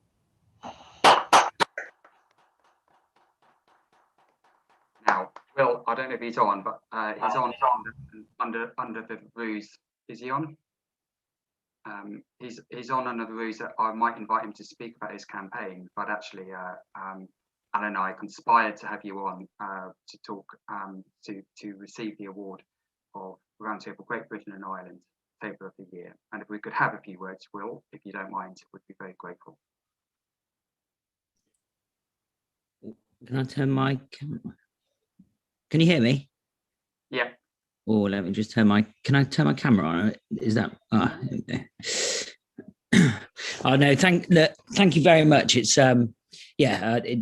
it's been unbelievable. The year I've had has been unbelievable, and you know what you did for me, and you know it would never have been where it would be. Just not just fundraising, but you know for all the support that Roundtable gave me through the whole thing. You know, I've made some fantastic friends I've never been able to meet in person yet, and once we get back to normal, I can't wait to see you all actually, and just say thank you for all you've done for me personally. No, it's fantastic, and just some more positive news, actually, that yesterday I had a final scan last week, and I had the confirmation yesterday that I'm actually in full remission now, which is great news. So this just tops it off completely. And I've got lots of ideas when we can all sit around a table and go through it all, and things for the future for Roundtable, and how we can just keep on top of things health-wise as well, which is important. So thank you all so much. I say it does mean a lot. Thank you, Will. Sorry for getting you under false pretenses, but I think I speak for every member to say that the way that you've impacted us has been phenomenal, and you know, the way that you took bad news and turned it into something positive, and actually something positive for every single member. And the way that went global shows that kindness knows no boundaries. So from the bottom of my heart, thank you ever so much, Will. Thank you, Sue, and thank you all. Thank you. Now, as we near the end of the meeting, it's time for me to dismiss the National Board for 2020-2021. Those who are not rejoining the board next year may also say a short farewell. Before I dismiss the board, Derek, Ian, George, Andy, Chris, Paul, Chris, basically if you call Chris or Paul, you stand a good chance of being a board member. I cannot thank you enough. But again, the theme coming through, it's been a really, really difficult year, but you've made it really effortless and easy because of your friendship, because of your banter, because of your passion and your dedication to the association. I think if the members could really see it, it's how hard you've all worked, the passion that you've done, they would be bowled over. So thank you ever so much, not just from me, but for all the members, because you've really, really stepped up. It's been the most difficult of years, but sometimes you know, leadership shines when under pressure, and you've done such an amazing job. I'm so very, very proud of you. So I think we're going to turn on cameras as I dismiss each member. So Derek Colley. Thank you, Derek. Thank you, Mr. President. Ian Richardson. Thank you, Mr. President. George Stewart. Thank you, Mr. President. And here near Peace Sirens, your day's getting better. Andrew Thorne. It was me that sent them. Thank you, Mr. President. Chris Bush. Thank you, Mr. President.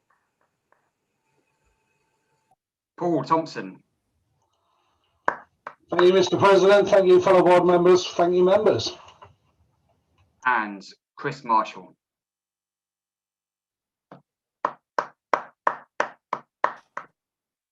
Thank you, Mr. President. I will pass over to Chris Bush for the opportunity to give a short outgoing speech if he so wishes. Thank you very much. So today I stand down having been your National Community Officer for the last 3 years. And I'd like to think it's been 3 years of passion and dedication coming to an end. It's been my absolute pleasure and honour to have this position and to stand as your National Community Officer, because I have truly loved every single minute of it. I count myself blessed to have worked along some absolute legends alongside the National Board and National Council. And I've truly loved getting across the UK and helping to get to know my new friends in Roundtable all over the nations, because that's what the job's about. It's getting in there, getting involved, getting your hands dirty, meeting new people, making a change and making friends for life. And I am honestly so blessed to have been able to do all that. Seeing the events that I've had some small, tiny capacity in helping to come into fruition, to be delivered on the day, seeing the smiles on people's faces, seeing the laughter and enjoyment, and more importantly, the fundraising and the benefit and second-hand benefits those events go on to create has been inspiring. And I've taken an awful lot away from that myself. In my tenure, I have become somewhat of a subject matter expert in risk assessments and all the things I didn't think I'd get involved in initially. However, that comes with the territory. Delivering impact and kindness into our communities is so, so important. When I stood for the position, I like to reminisce on the fact that I wanted to help bring smiles and differences into communities. Because I served the community in my day job, I wanted to serve the community in my roundtable job. I hope that you'll agree that I've done that. And whilst this is never goodbye, it's only adieu, I know that I'm handing over the position into absolutely safe hands. My dear friend Alan is going to be taking over the job from me today. I'm not going away. I'm not disappearing into the ether.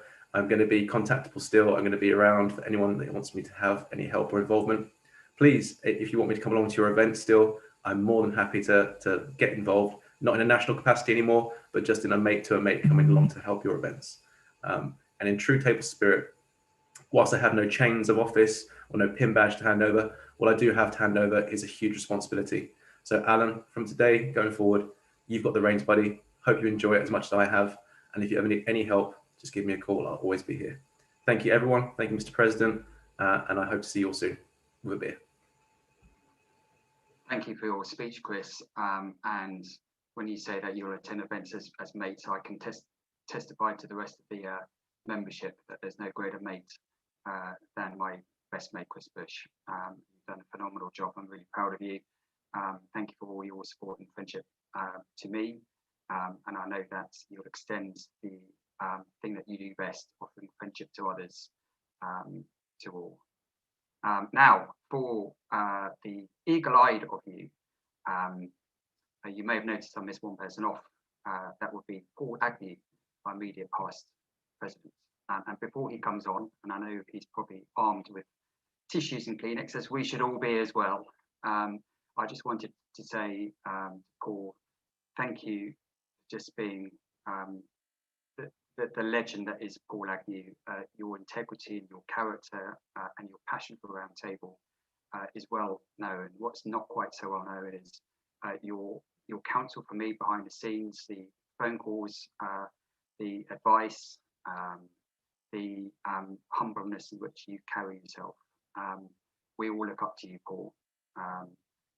We will have nothing but sheer and pure admiration and love for you. But that's enough of my talking about you. Let's hear you talk about you. And over to Paul Agnew. Thank you so much, Mr. President. I'm going to do things a little bit back to front. It's my duty today to deliver the past president's pots. I'm going to do it now because, as Matt said, I am a bit of a bubbler, so I might not be in any fit state to award it later on. So the award is the past president's pot, and it's for the best contribution to the meeting. And I'm going to give it to Matt Peterson from Dublin Roundtable for his questions of the membership officer. Because it's always good to ask why.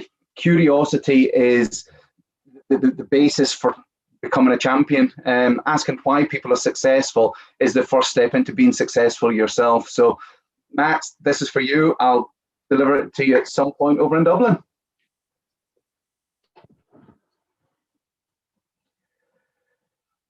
Firstly, I would like to thank Mr. President for a great year. We've heard the saying already today that when life gives you lemons, well, life gave Matt some pretty bitter lemons, but he added the sweetness of kindness, and he's ended up coming up with a pretty special year. And it may not have been the year that he wanted, but he was certainly the president that we needed for this year. So I want to thank him from the bottom of my heart for everything that he's done. Well done, Matt. One of my biggest regrets of leaving the board and leaving table at the same time is I won't get the opportunity to see my great friend Paul Thompson work through his presidency and be there with him. But I've got every confidence that he and his team will be moving the association forward and in the right direction. Likewise, with whoever wins this VP election, we've got some wonderful men that are coming up into the ranks. I've prepared a speech today. I don't usually read. However, I was watching the song Baz Luhrmann's Class of '97, and I was having massive difficulty trying to work out what to say because there's just so much buzzing around in my head after 11 years on table. So I thought I would write a letter to Roundtable as my outgoing speech. So if you bear with me a second, I will read it to you.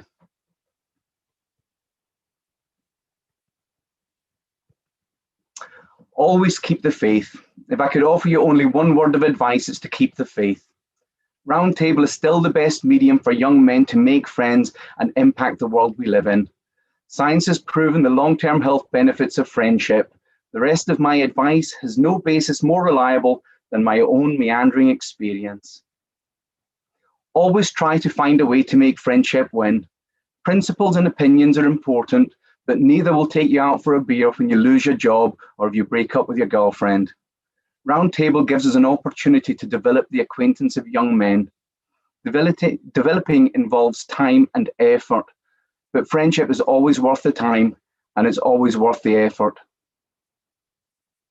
The future of Roundtable is in the hands of its members. No matter how well-intentioned or talented our national leadership are, they don't have all the answers. So make a plan. Be intentional.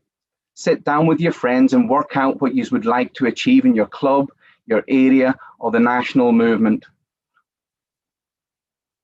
Build a plan and then work together to achieving it. Stop waiting for permission. Seek to build consensus from the men that surround you. You'll accomplish a hell of a lot more and have a hell of a lot more fun along the way. Don't dismiss tradition. Some of these traditions have purpose and others are fun.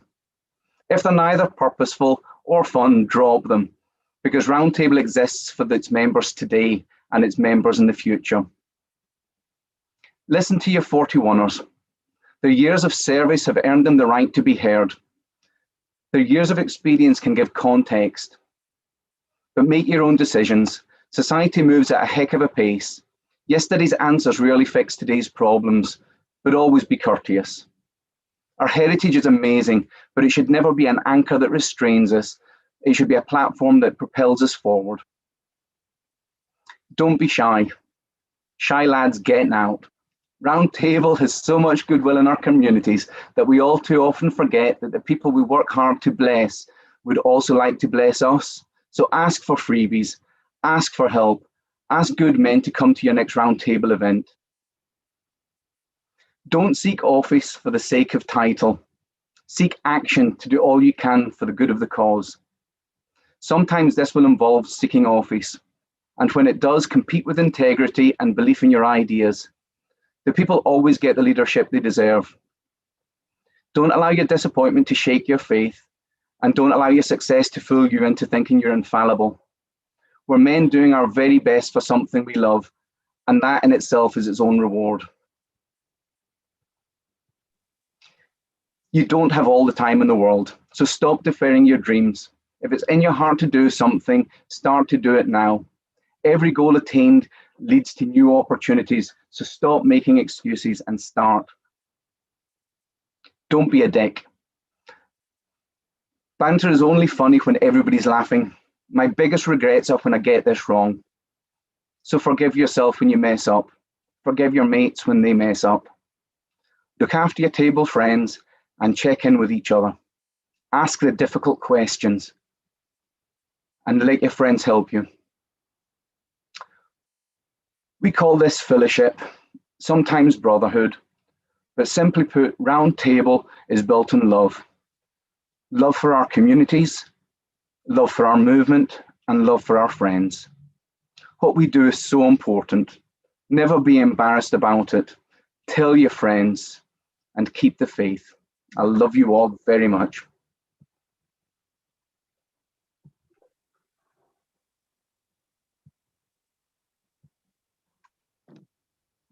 Thank you, Paul. What can we say other than we just love you, and you always know that Roundtable will be always in your heart, but you'll always be in ours. Thank you, buddy. Thank you, Matt. And it's a bit of a role reversal, actually. I was reflecting because normally I do script things, and Paul doesn't. But I said to Steve a couple of days ago, the National Secretary, if I wrote down a speech, I'd still be here on Sunday telling you how proud I am of everybody. So I didn't really want to give a speech, and I just wanted to kind of talk from my heart as this day goes on, and scoop up some reflections of this meeting and the year. And of course, first of all, I would start with some thank yous. Firstly, to my board. I don't really want to call you my board. I want to call you my mates, because that's how I see you. You're just a bunch of really, really cool guys. I'm so proud to have served alongside you, and you're just mates. Really, really proud of you. My PLC, Paul Bewley, what a great friend can I have? Those 3-hour phone calls always uplift me, and I just cannot thank you enough from my heart for the impact you've had on me, and actually everybody else as well, and to everybody else in my PLC. Thank you so much for your hard work.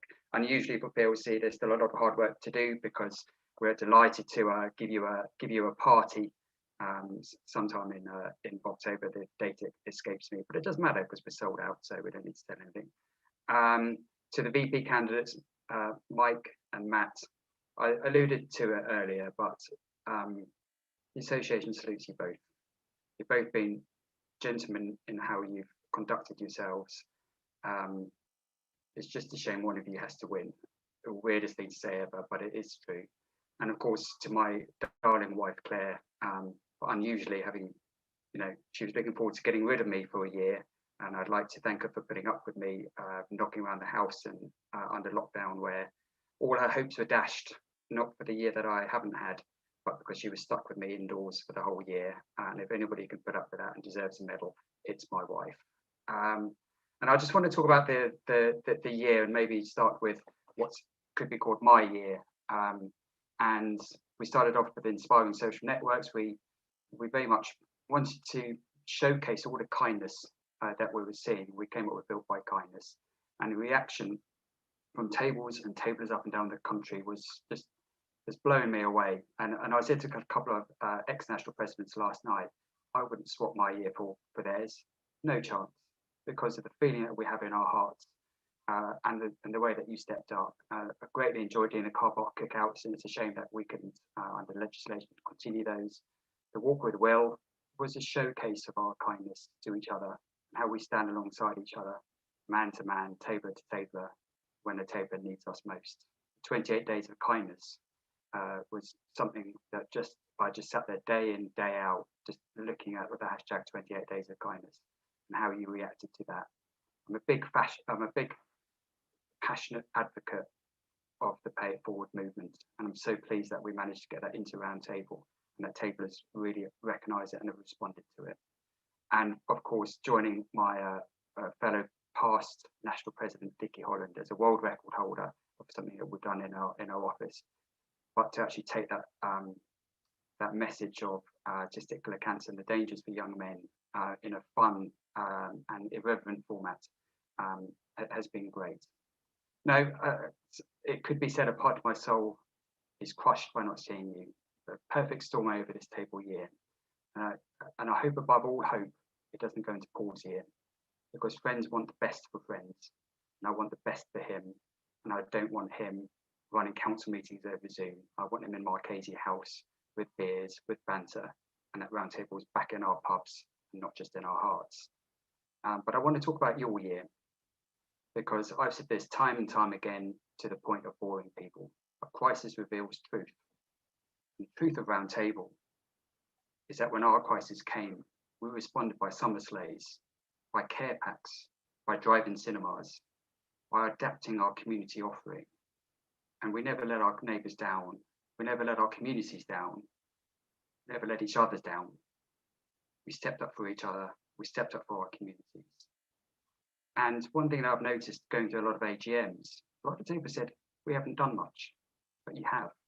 And I need you to remember this. Think about the slides that Chris Bush has shown you, about 20,000 families that are less privileged because of the coronavirus, and how we've stepped up to support them. Because you made a president proud, and you made your communities proud, and you made your association proud. And I strongly believe there are massive opportunities ahead, because the kindness economy is here to stay.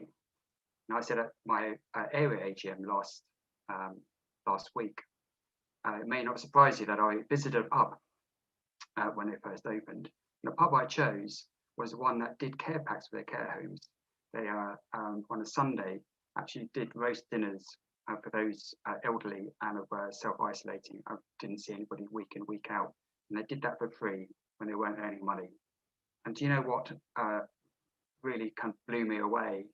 The rest of the community went to that pub as well, because they recognised the kindness of that pub needed repaying. And that's why the Built by Kindness into the Rooted in community is such a powerful and exciting time for us, because our incoming national president has his message and branding absolutely spot on, and I cannot be more excited. And I'll leave you with this: kindness conquers all. And if at the end of it, regardless of our status, our wealth, our jobs, or power outside the table, we've done something to make others a little happier, and something to make ourselves a little happier, that is about the best we can do, and the best anyone can ask. Because when we put on our badge, we look out for the person next to us, our family, our friends, our communities, our tablers, because at our core, we are built by kindness. Thank you, gentlemen. For the year 2021 to 2022, I'm delighted to announce, can we have him up on, I'm delighted to announce, I'm so excited for you all year. I'm so excited that a man of such integrity and such hard work and dedication to the association is now the national president of Roundtable, Great Britain and Ireland. Congratulations.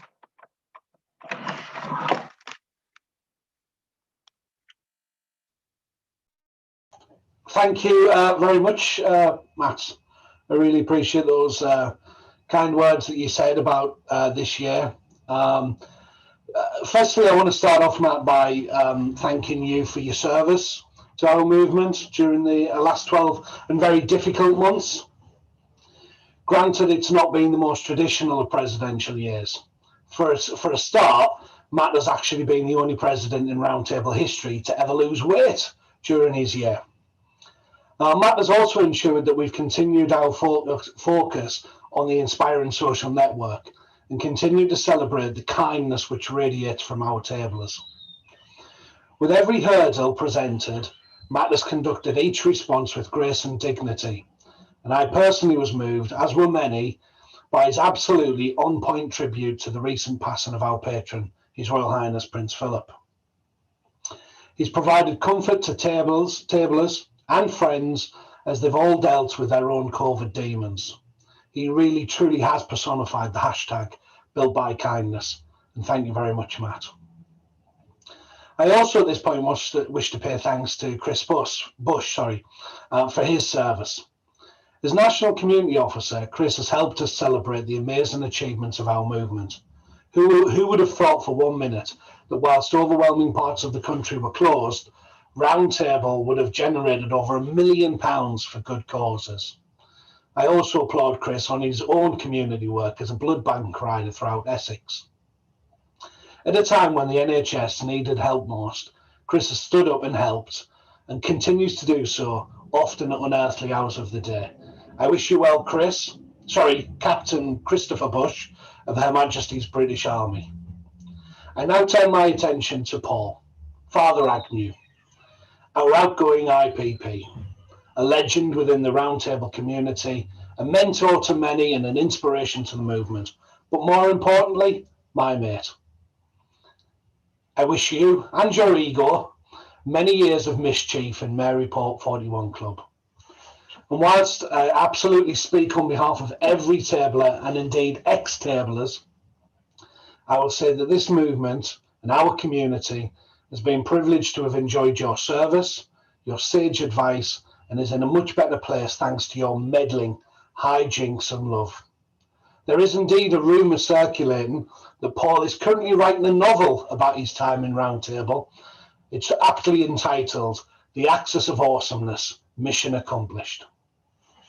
And whilst I'm excited about taking office myself, it is indeed with some melancholy as my time as our board journey together comes to an end. However, our friendship is stronger than just board colleagues, and I'm sure that your wisdom will guide my mind and the light will remain strong in my heart. I now hope to follow in the footsteps of Matt, Paul and Dickie and former national past presidents and hold this office with the respect it deserves and aim to inspire a new national board, a new national council and our membership throughout the stages of the community's evolution. So hopefully Paul Agnew's crying now so I can move on to the future, or at least the immediate one.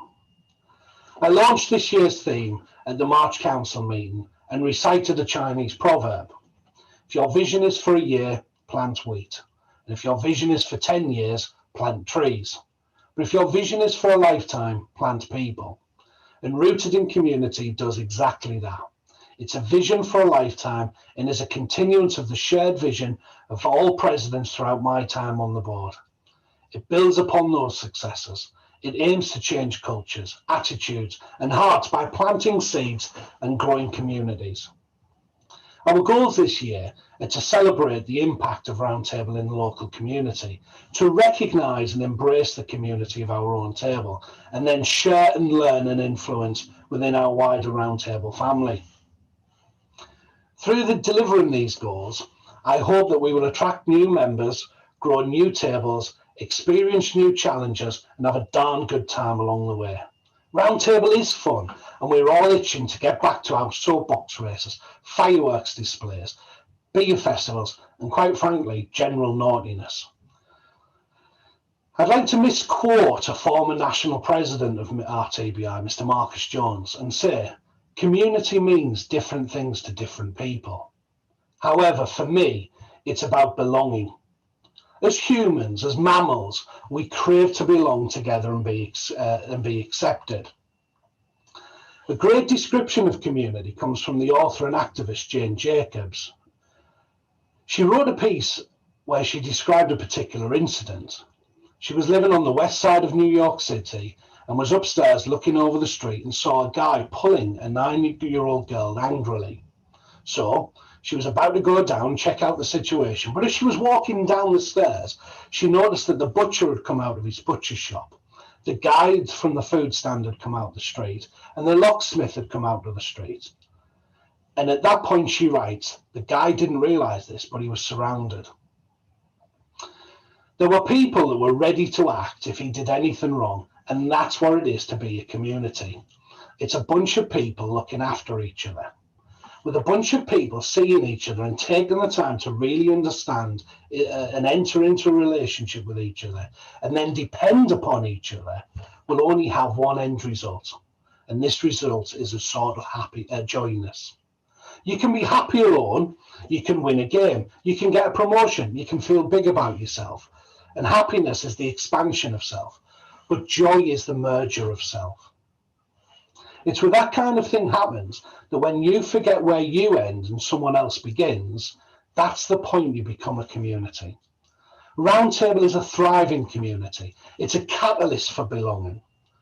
But we also must remember what the strength of community is when the power is in the hands of all of our members. We ought never to forget that we must remain a reflection of our community. So it's been said a lot now that we live in strange times and that we're facing the most challenging situation since the Second World War. However, in true table style, we are rising to those challenges. And we're doing so because we are a community, and that's what communities do.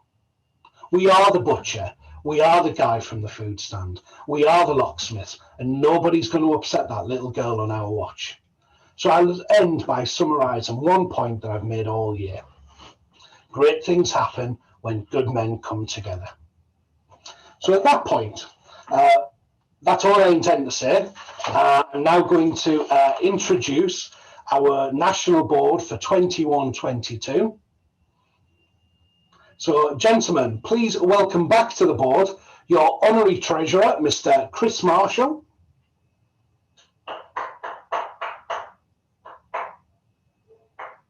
Oh, I thought he was going to turn his camera on. Sorry, I'll continue. Your Honorary Secretary, Mr. Stephen Eccles. Your International Relationships Officer, Mr. Ian Richardson.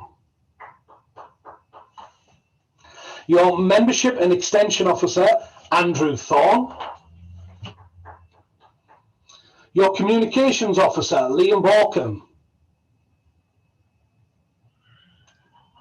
Your Programme and Retention Officer, Mr. George Stewart. And rejoining the board as your immediate past president, my dear friend, Mr. Matthew Eaton.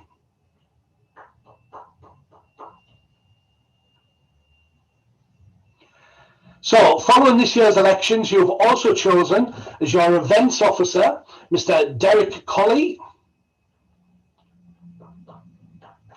You've chosen as your national community officer, Mr. Alan Collins. All beautiful and on brand. And the moment that most people have been waiting for, the moment that I've been incredibly excited but also very nervous about myself. These two guys are very good friends of myself and a lot of members up and down the country. I would like to announce that your new National Vice President for the year 21-22 is... is Mr. Matthew Fallon.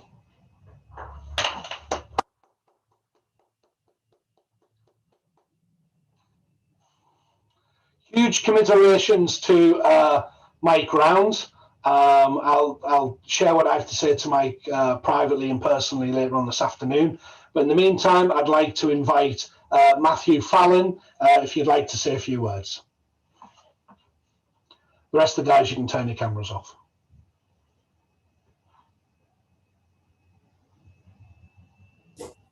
You're unmuted as well. Mate, what can I say? I'm hugely honoured. I guess firstly, I need to acknowledge Mike. When you stand against a table legend, you've got to bring your A game. And standing against Mike was pretty daunting. Let's face it. So I've had to really think about the role, really think about what I'd like to do. Because when you stand against someone like Mike, yeah, crikey.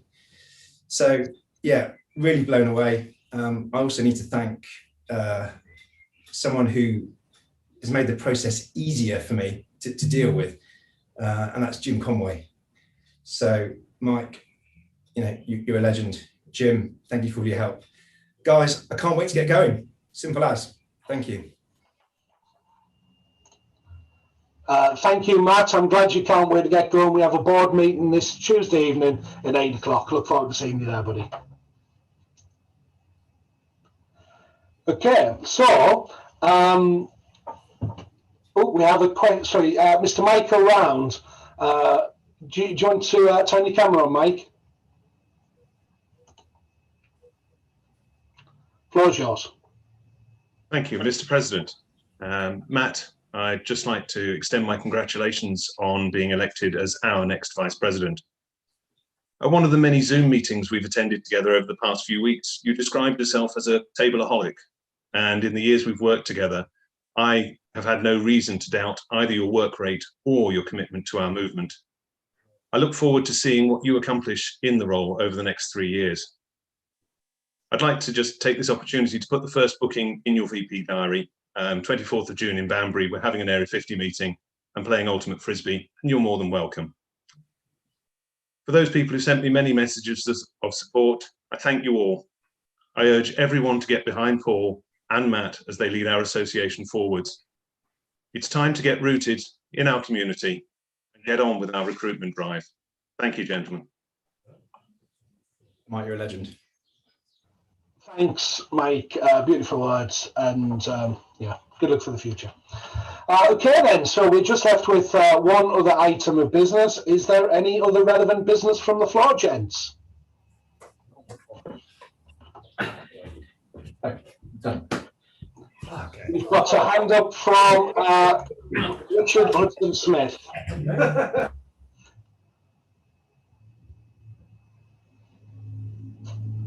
There's not a hand up from Richard Hudson Smith. There is a hand up from Richard Hudson Smith. Sorry, I don't know. Sorry about that, Paul. RHS Beeston 573, Area 14, Region 8. As a new chairman of Beeston, I just wanted to ask the board members if they're willing to share a piece of advice for a new chairman to give them some confidence about the next 12 months and you know, any word of advice that they can give to help, to just as advice, really. I think that's probably something that we'll pick up at the next quarterly question time, Rich, because this is about sharing business of the association in a wider context. So we'll make sure that question is fully answered at the next quarterly question time. The dates of which for the rest of the year are already published, and we'll make sure that you have them. All right, buddy? Yeah, no worries. Jeez. Is there any business to do with today's AGM? I've got John Rees. Thank you, Mr. President. It's a very minor point from me on something that my good friend Derek, the National Events Officer, said. As I said before, this is my last AGM. I'm a has-been, I'm past it, I'm out. But I learned a great deal about being the man I am today from this organisation, and particularly from the experiences that this organisation gave me in running national events and in actually developing myself beyond the point of school, college and work. And for that, I will always be eternally grateful. And what I would say to everybody listening and to everybody watching is, if you're thinking about it, if you even like the idea of it, put your hand up, speak to Derek, organise an event, get something going. You will never, never regret it. Even if things don't go well, even if you overspend, whatever it is that you do will make you a better man. And as I say, I'm immensely grateful to this club for that. And I wish you all the absolute best for the future. Thank you, Mr. President. Thank you very much, John. I appreciate that rallying call there to encourage people to organise our next national event. It's sincerely is appreciated. And thank you very much for your service, John, to the roundtable movement over the years you've been the tabler. Thank you very much. Gents, I'm going to give you 10 more seconds if there is any other business.